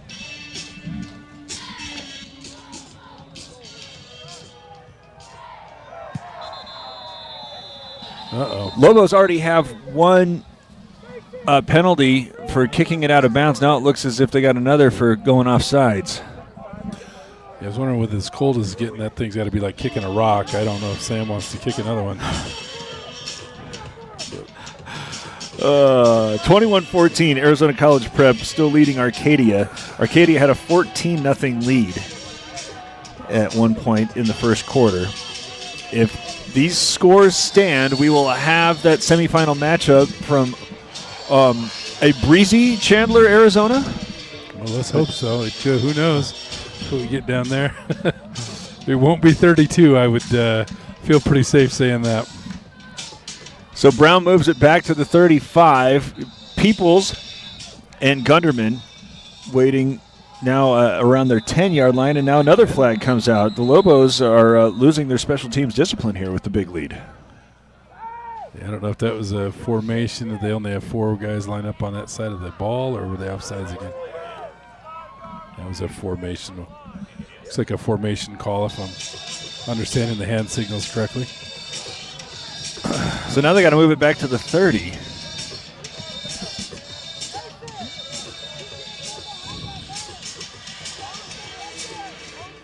Yeah, they don't usually kick off from the hash. I don't remember Sam kicking off from the, from one of those, that left hash as often as we've seen here in the last little bit.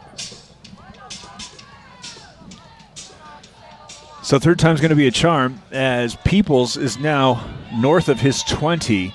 Gunderman standing on the 15 as Brown approaches. unloads. This one angling toward Gunderman. He went back. Now has this one off the shoulder pads, rolling at the 20. Picks it up, starts going to the far sideline. He gets over the 30. So it winds up costing Snowflake about 12 yards after Brenner Green is there to finish the tackle. The Lobos have a 35-13 lead. There are 18 minutes and 50 seconds remaining in this quarterfinal matchup. And they just demonstrated perhaps a little bit to the defense why they got to remain sharp. As we've seen this offense score points in bunches. They put up 13 in about 6 minutes in the first quarter. Let's see what kind of adjustments now Prescott may make as Tennant comes out 8 of 11, 145 yards. His most recent effort was intercepted. As he's got some time, pocket forms, goes over the middle, caught with Kaysen as he runs over the 40. Nichols there with the stop, but not before a gain of 11. Yeah, just a little quick hitter to the tight end there, it looked like. And it looks like he's hobbling off the field with an ankle injury there. Uh-oh.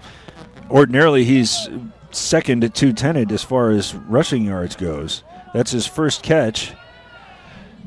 And coming in to replace him, believe, is one of the 4 receivers that are off on the right side. Empty backfield. Davis starts in motion, moving to the right, pressured, running up, now flipping it to Allen on the far sideline, caught at the 50. Brent White brings him down after a gain of maybe 9 or 10. It's very close to another first down. Regardless, it's in Snowflake territory, and Prescott trying to go with a little bit of tempo as that is just shy of the yard marker. It looks like Prescott's a little more into the short pass game here to start the third quarter. Looks like that's what their adjustment will be.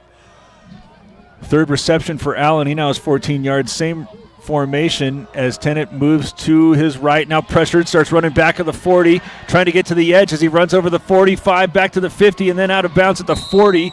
Ran 15 yards in the wrong direction, and then turned it upfield to gain, 5. Well, it looks like, and they brought Riker Brimhall again off that edge, and it looks like he just lost a little bit of that integrity and allowed him to get out on the edge for that. Another first down here for the Badgers, 5:41 to play third quarter, 35-13. They're trailing. Davis coming in motion again to serve it as another blocker for Allen as he catches this one at the 40. He fumbled it, but he got it right back as he fell at the 35. Jet Smith there with the initial contact. Gain of 7. Now 11 of 14 for 172 yards is Uriah Tennant. Yeah, that ball came up a good 3-4 yards in the air. Just a good bounce for the Badgers there. But interested, though, they're going to that short pass game, kind of take some of that pass rush. And I wonder if they're trying to save a couple of hits on Tennant here. And trailing 22 at the line of scrimmage with the receivers now bunched up to the left of the line, looking upfield where he's got a man toward the goal line. Gunderman has this one overthrown and incomplete. Baum might have been there in coverage. Yeah, and the two safeties for Snowflake are playing 15, 20 yards deep. It's going to be awfully hard to hit them deep in the middle of the field. With the 3-touchdown lead, the Lobos content, it seems, to allow the Badgers to nickel and dime them. That stop play with 4:55 to go. I would wager trailing 22 that Prescott is going to make Snowflake defend 2 more plays. 3 receivers coming out wide to the left. That includes Allen and Peoples. Gunderman, the lone man on the right. Davis in motion, again serving as an extra blocker. Pressure coming from behind. Flips over the shoulder at midfield. Eventually brought down. Tennant there. Bentley, Lerma, and a host of others. Brent White.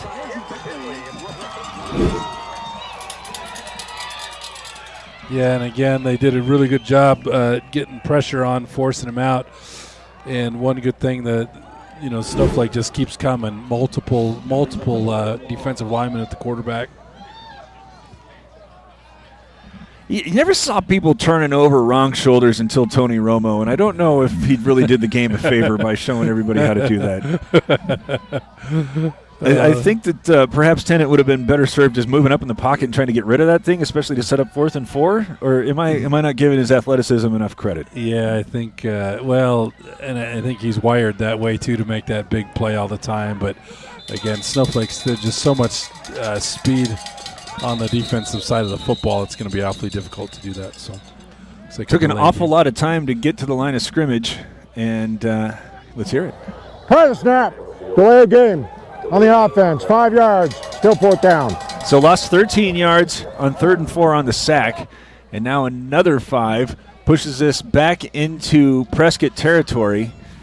3 minutes and 57 seconds left in the third quarter. Olberg just really needs to make sure he gets his hands on this one as the temperature continues to descend.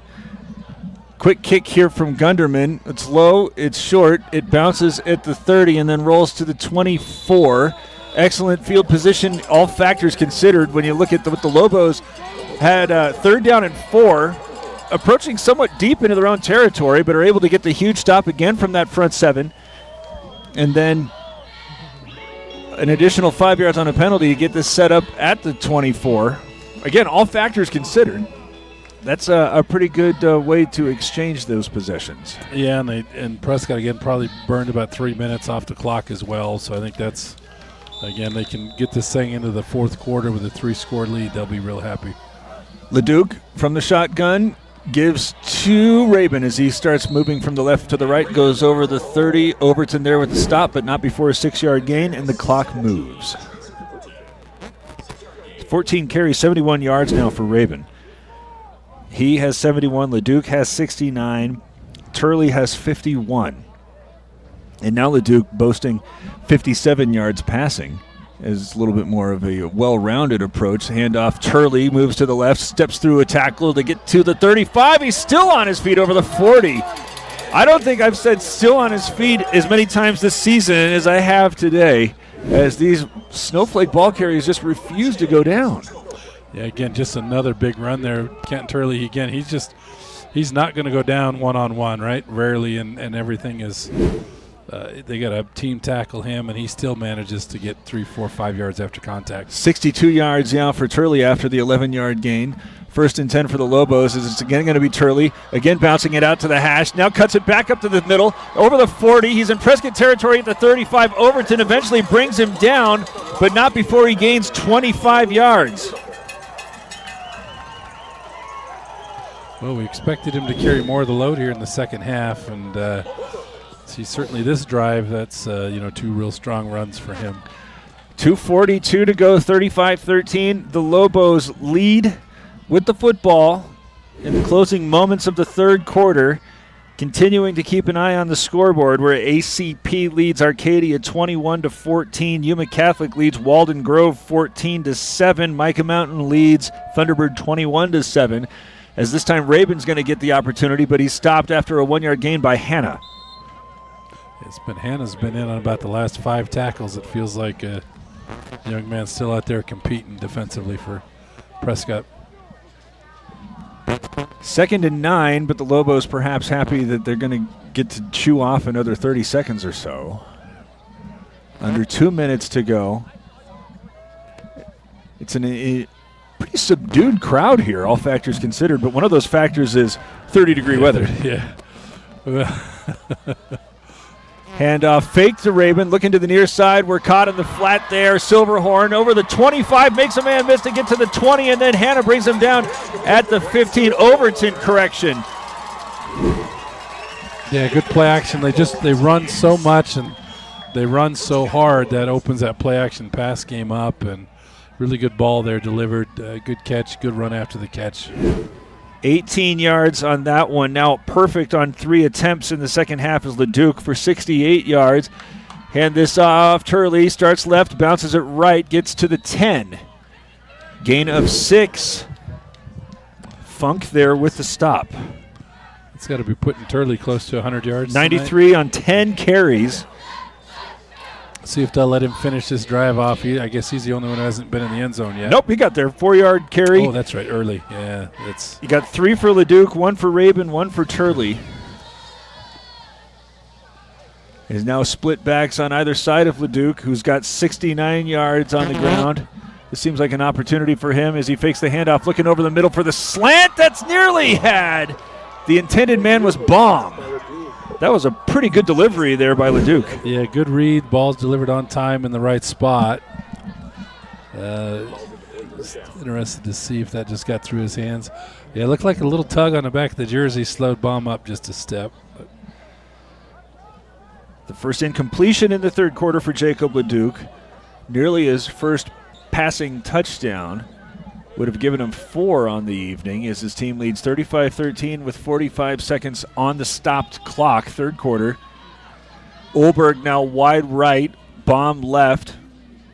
Turley and Rabin in the backfield. This time they're going to go with the designed run. Gets over the 10, and then again the second effort. Hanna stops Leduc, but not before he gets to the 5-yard line. He needed 4. He gained 6. It'll be first and goal for the Lobos. Yeah, and that should bring the third quarter to a close here.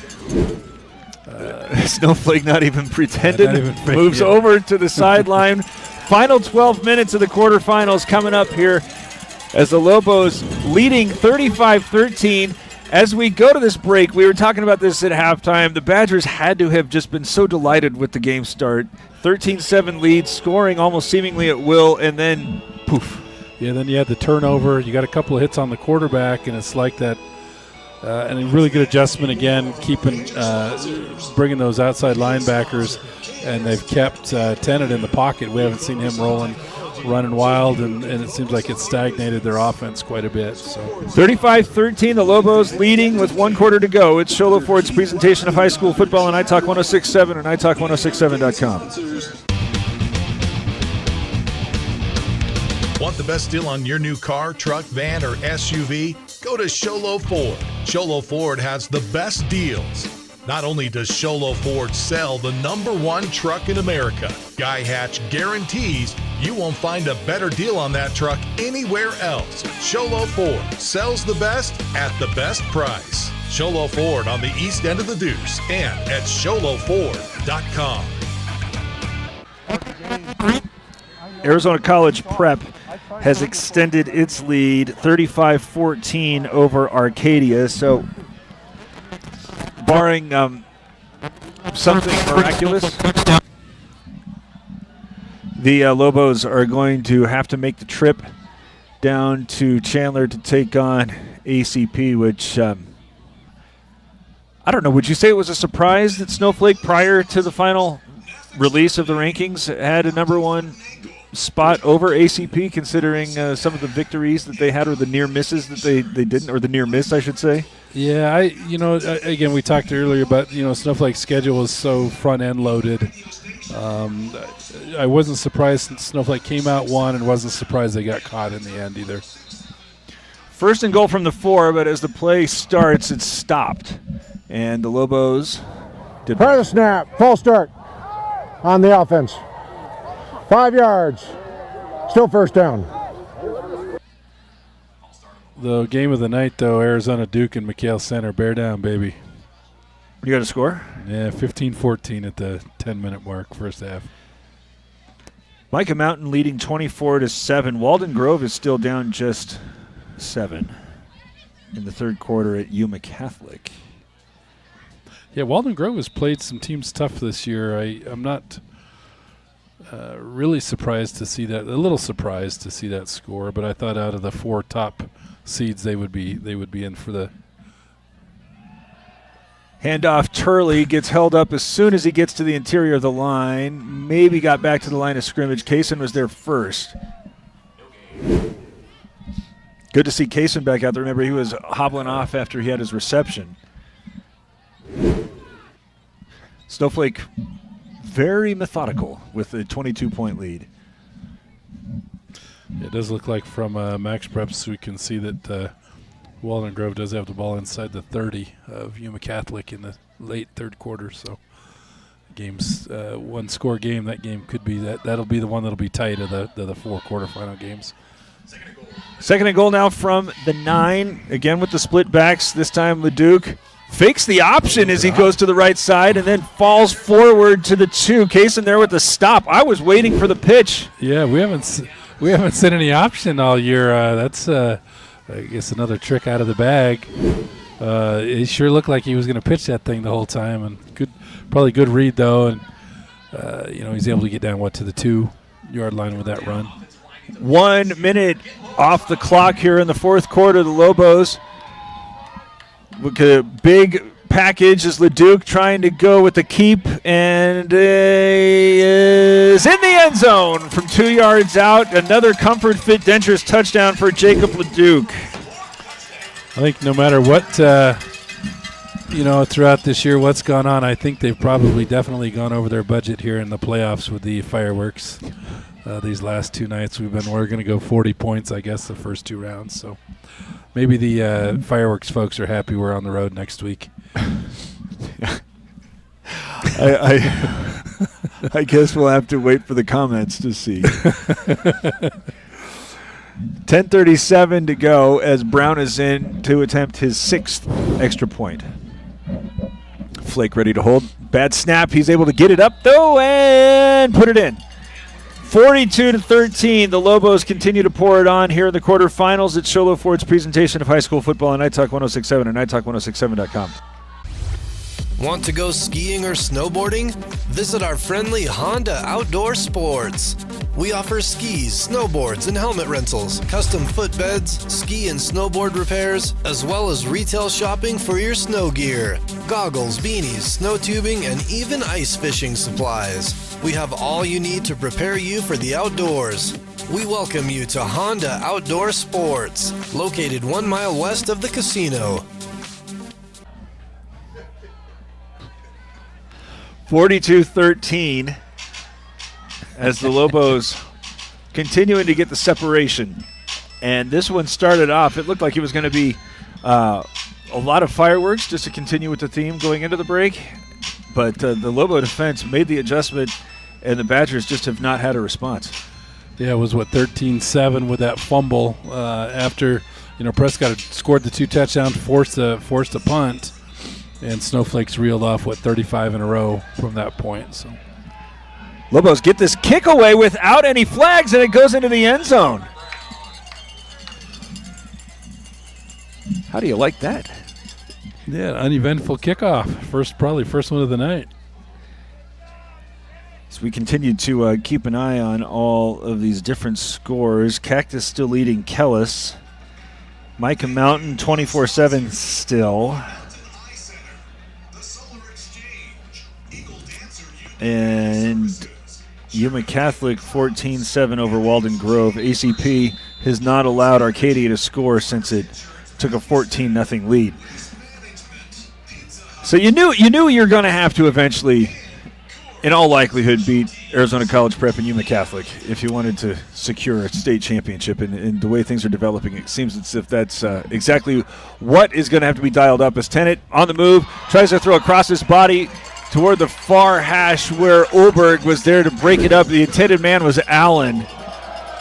Yeah, I think earlier in the game we would have seen Tennant just take off and run with that. But, probably score and, probably some of the experiences earlier probably talked him into throwing that. But really good play by the safety making a play on that ball. How about this? 3A Snowflake, forced to play up to 4A, leading 42-13, and backup quarterback getting warm. Yeah, this will be he'll get to play 3 quarters or 4 quarters here in the state playoffs. 3A Snowflake being forced to play up and getting ready to bring the custodial crew out to mop it up. I'm just saying. Well, and if you look too, and you consider Yuma Catholic's also a 3A that's been moved up as well. Yeah. So I guess you could say the same about ACP. Yeah, I don't know much about them. I do know they do play basketball at the 3A level. Oh, I thought they were 4A in basketball. This one's thrown out to Allen as he catches this one over the 25 core there with the stop, but a flag comes out as well. Yeah, I think they did move up in the last block. I think you're right on that. But looks like a hold just by where that flag came out and where they threw it.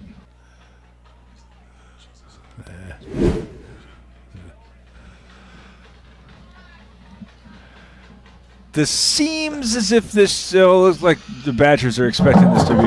Turn the play. Holding. Number 59, White. The 10 yards from previous spot.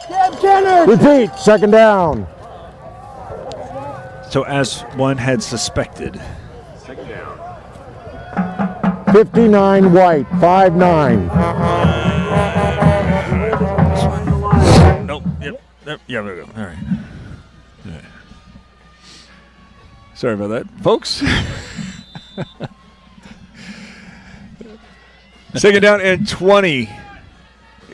Prescott A little late getting to the line. Badgers, who came out with all that spunk and fire, now looking a little deflated with still 10 minutes to play. People's coming in motion. He's been quiet ever since he went over the 100-yard mark. He had that big 42-yard reception, remember. Now Tennant pressured from behind and just throws this one away. Is that Bentley again? And yes. Bentley coming, and I don't know if they missed a receiver underneath here, but certainly there was nobody open on this short side of the field. So 3rd down and 20.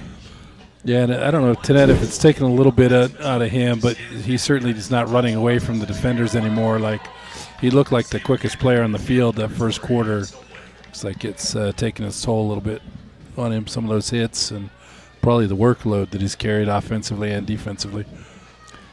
Drop back, short drop, looking to the left side. Single coverage for Peoples as it's just a little bit overthrown. And a flag comes out late.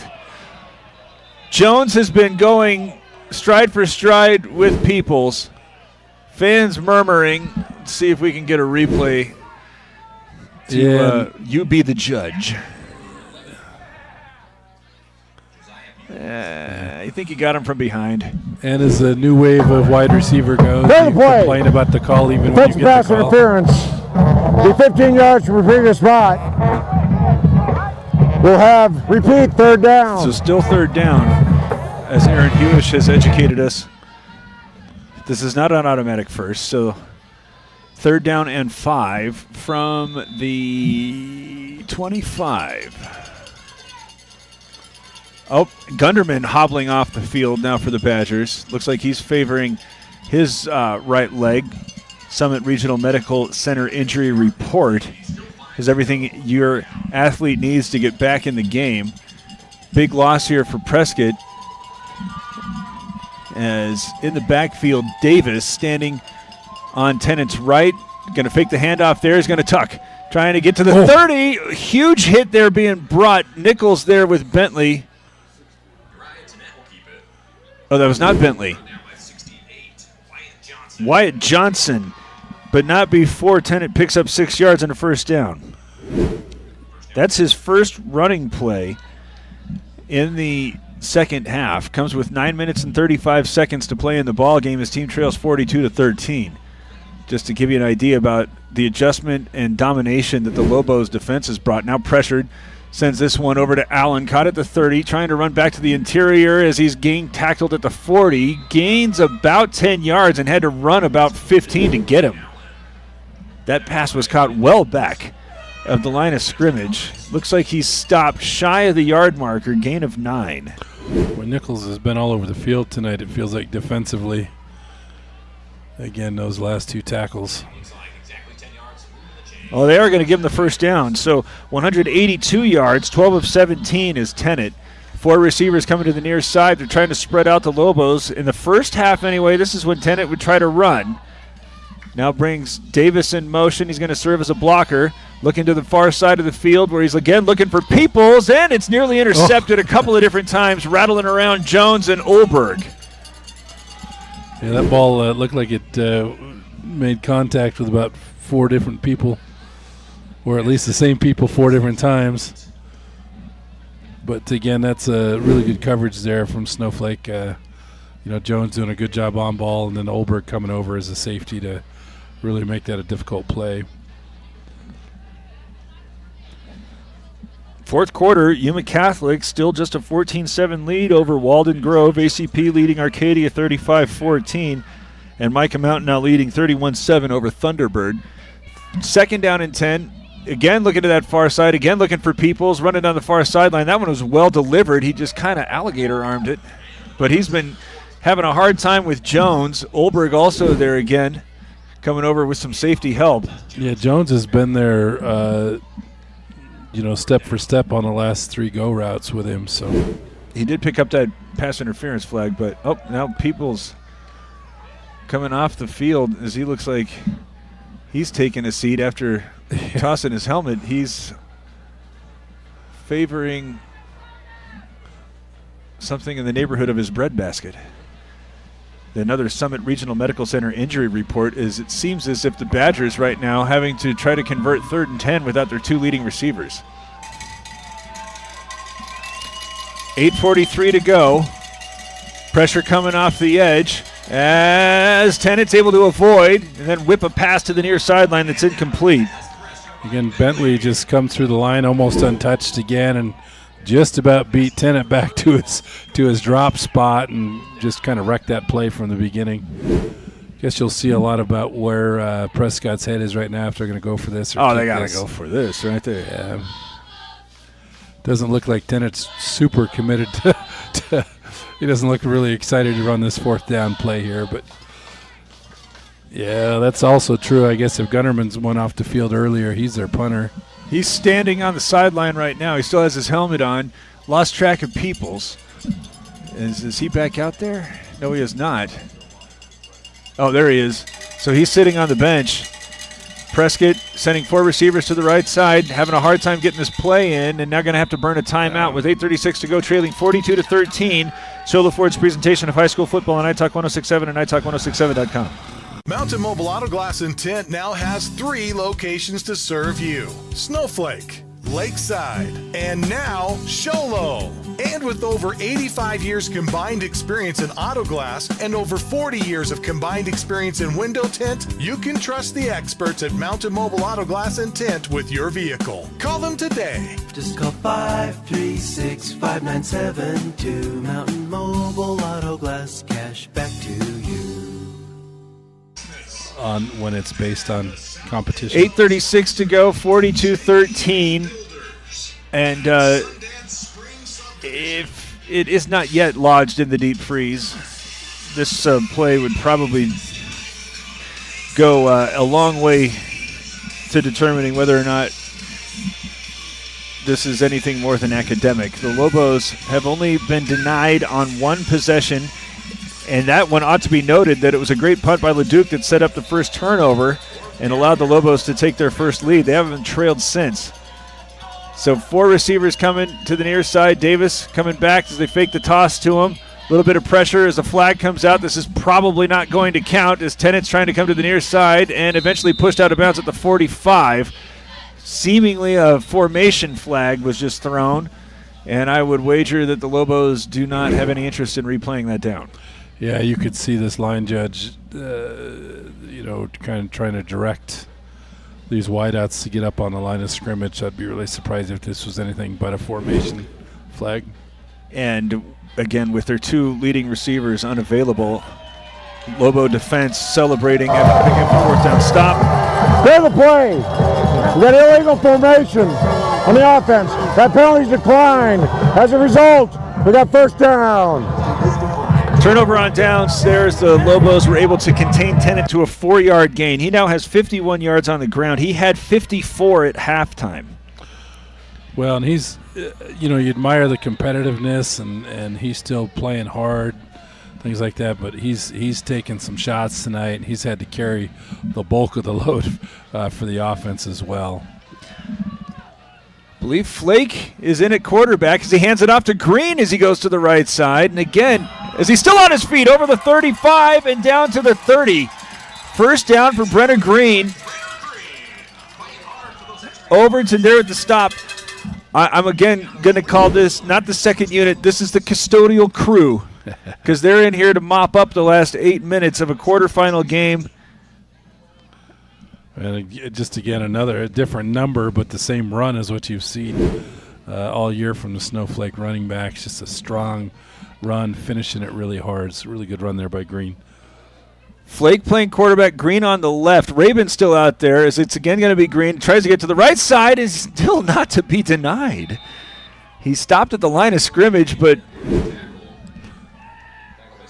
McGlory, a huge dude, 6'5", 300, and Green said, I don't care. He got back to the line of scrimmage. It's again, having 300 pounds of dude on the interior of that line, the success that the Lobos have had running the football, despite that, is it's quite a thing. So looks like Turley is back out there. Oh, they're dropping the fat one. Flake falls on it wisely. Clock moving at 7:10 to go. Oh, wait, is that LeDuc? Oh, I think that was Flake. Yeah, that is Flake.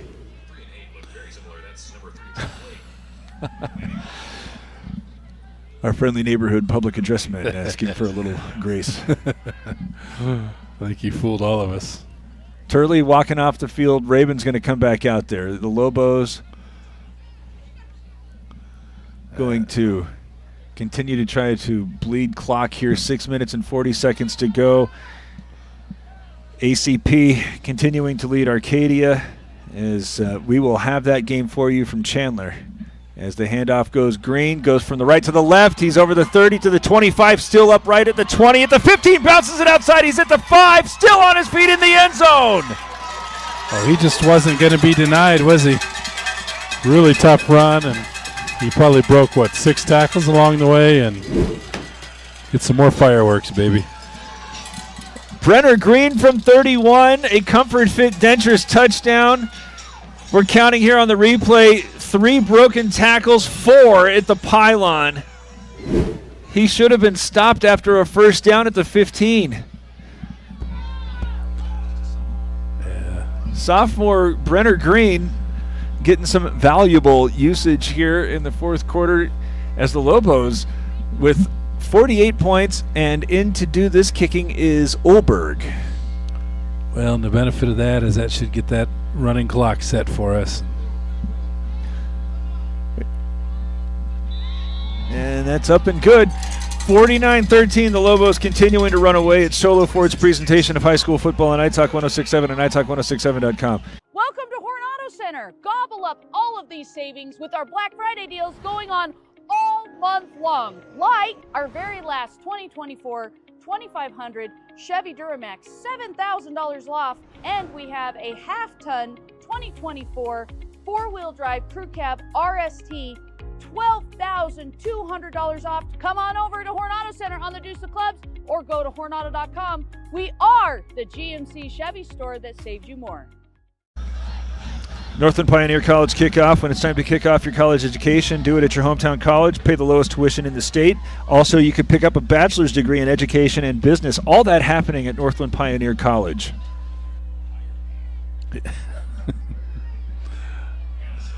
Well, we were just discussing the early part of this 42-point rule when they had it, the mercy rules. They used to stop the game. I think that's probably a good change they've made. It allows some of these younger kids to get to play more. Well, especially a team like Snowflake that is frequently denied JV action because so few teams want to send a bus up here. Yeah, what do we have, 5 JV games this year is all? 5 out of the 10? They're no good. Who's kicking that? Is it Merrill? Jackson Merrill? He sends this one to the 5, again with Peoples and beg your pardon, Brisano there with the catch. Peoples and Gunderman. Oh, he's back out there. Gunderman's back. There he is. Only to return kicks. Not dangerous. He's staying out there. Nope. Is he? What's going on? Prescott had a 13-7 lead, had scored on its first 2 possessions, and seemed as if it was both rocking and rolling. And the Lobos took a 28-13 lead into halftime, and that seemed as if the Badgers have been listing ever since. There's a new quarterback there as he hands it off to Brasello. He's over the 30 and of the 35, a first down gain, as this quarterback is Eugene Lowe. Eugene Lowe. Well, again, a couple of good adjustments by the Snowflake defense, and then the kids just continue to play hard. Relentless defensive line play, and I think, they just the game just kind of got out of control. Payson's offense, Prescott's offense just kind of slowed down after Snowflake took that 2-touchdown lead. Try to go again with Briseno. A little bit of an awkward exchange with the new quarterback out there as the clock's under 5 minutes to play, 49-13. What do we know about Arizona College prep? I'm going to go ahead and admit very little from this seed. Yeah, I very little. The only thing I know is that we're going to play them next week. So, all right. Cutting edge analysis here on iTalk1067.com. Oh, dude. All right, 3 receivers going to the left, 2nd down and 10. It's 30 degrees. As Lowe starts moving the pocket to the left, throws it underneath, caught at the 50, and then moved into Snowflake territory at the 48. Gain of 12 on Lowe's first opportunity. Yeah, good, really nice looking ball there for a back, especially for a backup quarterback. Delivered that thing on time and into the middle of the field. Sean Kidd there with the catch. It's actually a 14-yard gain. First down with 3:45 to go. 49-13, Snowflake leading. ACP leading 35-14. Between these two schools and Yuma Catholic, it's been the triad that we've had our eyes on most as this handoff comes from the left to the right, diving to the 40. Yuma Catholic now leading 28-7. That's Chamberlain on the carry. Yeah, and I think Micah Mountain's getting a little overlooked. I mean, they're undefeated as well. Coming through as that 4 seed. So. Walden Grove showing that schools from Southern Arizona deserve a little bit of love. As I don't think any of us expected, is there a stop at the line of scrimmage from Chamberlain? Expected Walden Grove to be trailing by but a touchdown going into the 4th quarter. So take that for what you will. Yeah, especially with that long bus ride out there and a lot of things stacked against them. But, to play a good competitive football game, it probably shows the quality of a program that they are. It is curious the way that the bracket wound up unloading so that Southern Arizona schools are going to Yuma. It's not quite the home field advantage that I think the Rocks were expecting. We're hoping, right? 3 receivers coming to the near side, 2.5 minutes to play. Low, errant snap, he brings it down, moves the pocket in this direction, then throws this one short, deflected, and incomplete. Willis there on the coverage. It looked like he had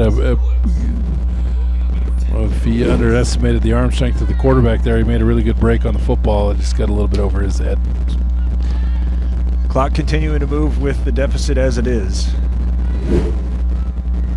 25-26 Snowflake seniors. 3rd year at the 4A conference. 1 year they advanced to the state championship game. Last year lost in the first round. You can kind of look back, as we talked about, the first 2 weeks kind of undid their season, forcing them on the road. This year's suffering the loss in the last week of the season to a lightly regarded Sierra Linda team that brought them down to number 3.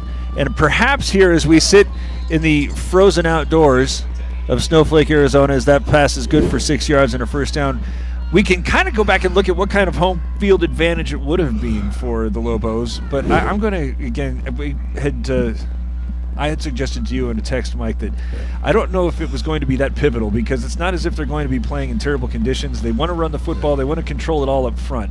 And you can do that just as easily in 50-degree weather in Chandler as you could in 30-degree weather in Snowflake. As here's Lowe moving to the near side. Goes over the, Coor with the deck, and here comes flags from every direction. Now, before we were told that it was a penalty on Coor in large part because he was going against a defenseless receiver. This time he's going against a running quarterback. He hits him with his shoulder. Oh, no, he got him with the crown of the helmet there. Now, is that an ejectable offense? And if it is he going to be available in the first half? I don't know what the rule is there. If any of our referee friends are listening, show us love. During the play, we got 2 fouls on the play. We got holding on the offense. We got personal foul, targeting on the defense. Those penalties offset, repeat the down. Coor is not ejected, and got a huddle over here on the they're probably looking at the iPad. Snowflake sideline. Yeah, you can see him lower his head.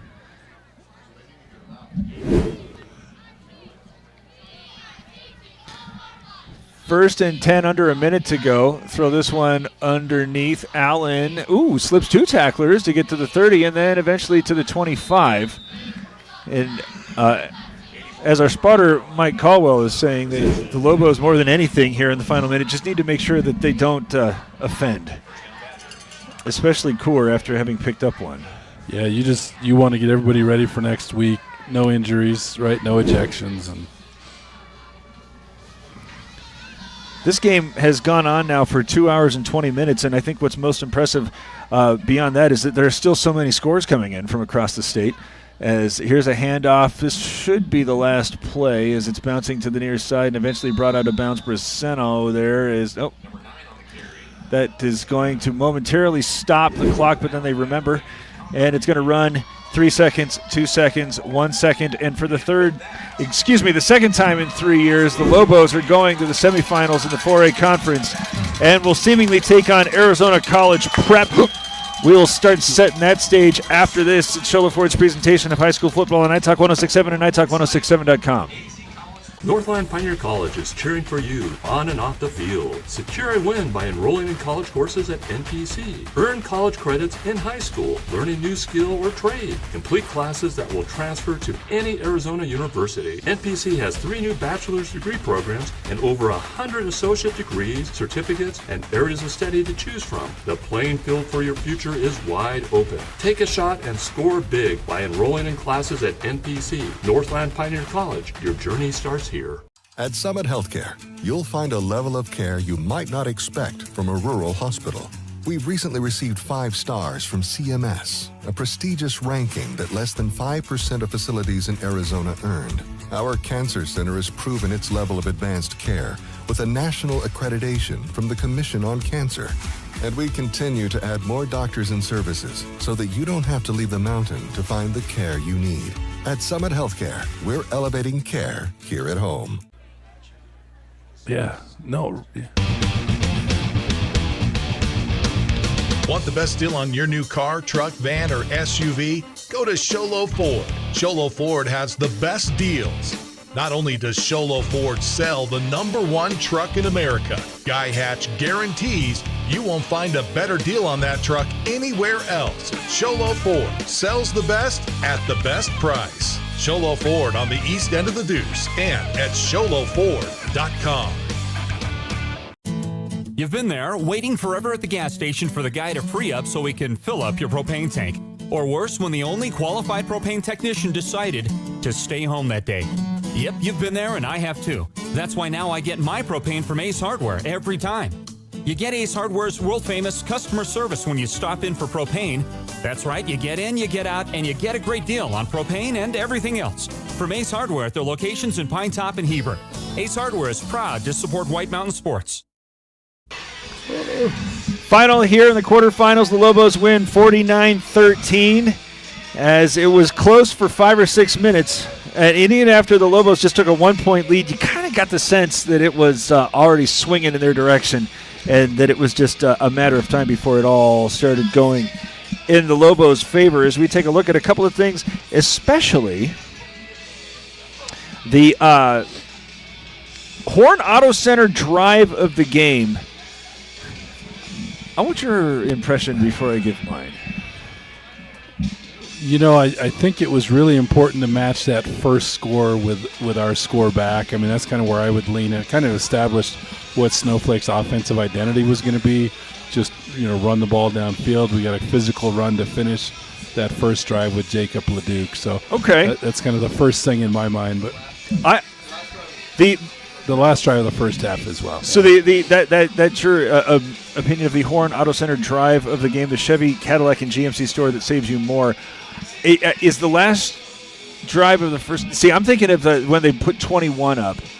They have a 14-13 lead. Yeah. It's still very close, and they start going with those design runs from Leduc. Was that the last one, or is that when they put 21 up? No, that's when they put the 21. That was that third drive. And the thing about that was it was so assertive just in the sense that you're just putting hat on hat, blocking. Yeah. Everybody's blocking downfield. Absolutely no creativity to it. It's just we're going to be able to out-muscle and outrun you. Yep. And I think that really, if we start writing the obituary, is when Prescott was like, dude. Yeah, I think that's right, because it just came on the heels of the fumble and the quick score, another stop on top of that. So So, we don't have to choose one. Yeah. It's like Christmas morning here. So the That's Horn right. Auto Center We can do drive all of the of game, the Chevy, Cadillac, and GMC store that saves you more. This one was a fun conversation off air. The Deemer's glass shattering hit of the game. If you need glass for your home or business, Deemer's Glass in Lakeside is hands down the best place to call when you need quality glass at affordable prices. Deemer's Glass, call 1-888-GLASSMAN. There were a few options, but one of them had the biggest impact. And what would we like? Yeah, it was certainly that Riker Brimhall coming off that right edge, defensive right edge, left-handed, left offense's left side, hit the running back at the 5, forced that fumble, kind of took all the offensive momentum away from the Badgers. And that the only drive that Snowflake did not score, because Green ran it in, and it set up the play of the game because of the great punt there from Leduc. So that the Deemer's glass shattering hit of the game. If you need glass for your home or business, Deemer's Glass in Lakeside is hands down the best place to call when you need quality glass at affordable prices. Deemer's Glass, call 1-888-GLASSMAN. The Mountain Mobile Auto Glass and Tint player of the game. Get your windshield replaced by the experts. Just to give you an idea about how tough this conversation was, you got 72 yards from Carter Rabin on 15 carries. You got 86 yards from Jacob Leduc on 13 carries. He also threw for 68 yards and was 3 of 4 in the second half. And Canton Turley had 93 yards on 11 carries. All of those players scored, but Leduc 4 times.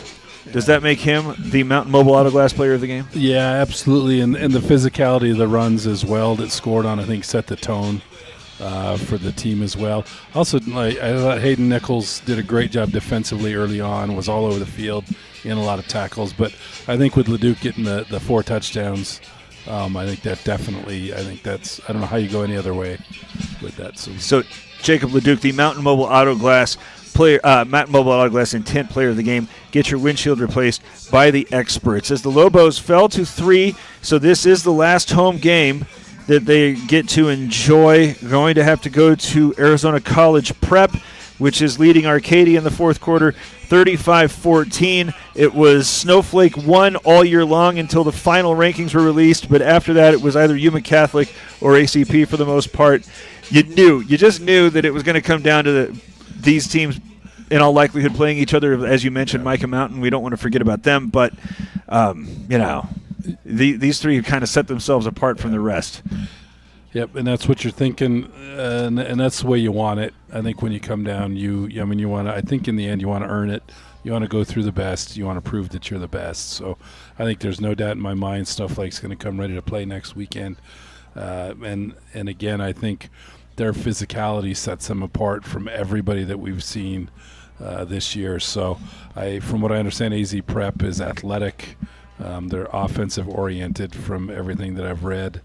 So it'll be a really interesting matchup, kind of Snowflake's physicality, defensive line play against the athletes from ACP. Something that Coach Solomon reminded me of before the game in our quick conversation is that it's kind of in Snowflake's genetic coding still at this point, because the 3A schools had to go down to play semifinal games anyway. Yeah. So it's still a very unique opportunity here, playing at the 4A level, to adjust and even have the opportunity to host a semifinal game at home. So this is something that the program is used to having to do. Plus, they've been playing down there half their games already this year.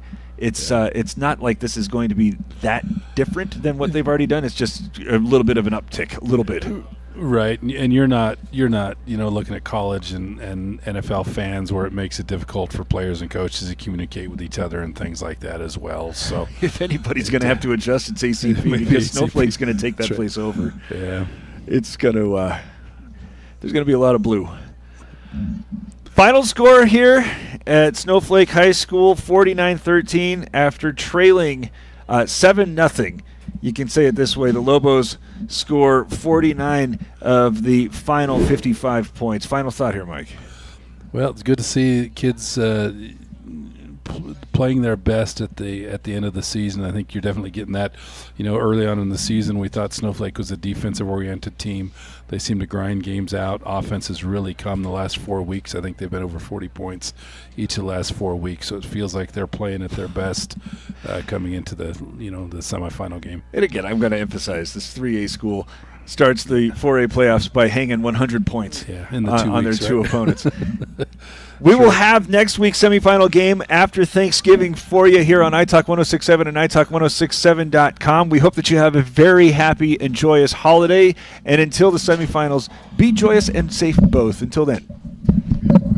This has been Sholo Ford's presentation of high school football on iTalk 1067 KNKI Pinetop and iTalk1067.com. Brought to you in part by Northland Pioneer College, Ace Hardware of the White Mountains, Beamer's Glass, Mountain Mobile Auto Glass and Tint, Summit Regional Medical Center, Horn Auto Center, Honda Ski and Outdoor Sport, and Comfort Fit Dentures.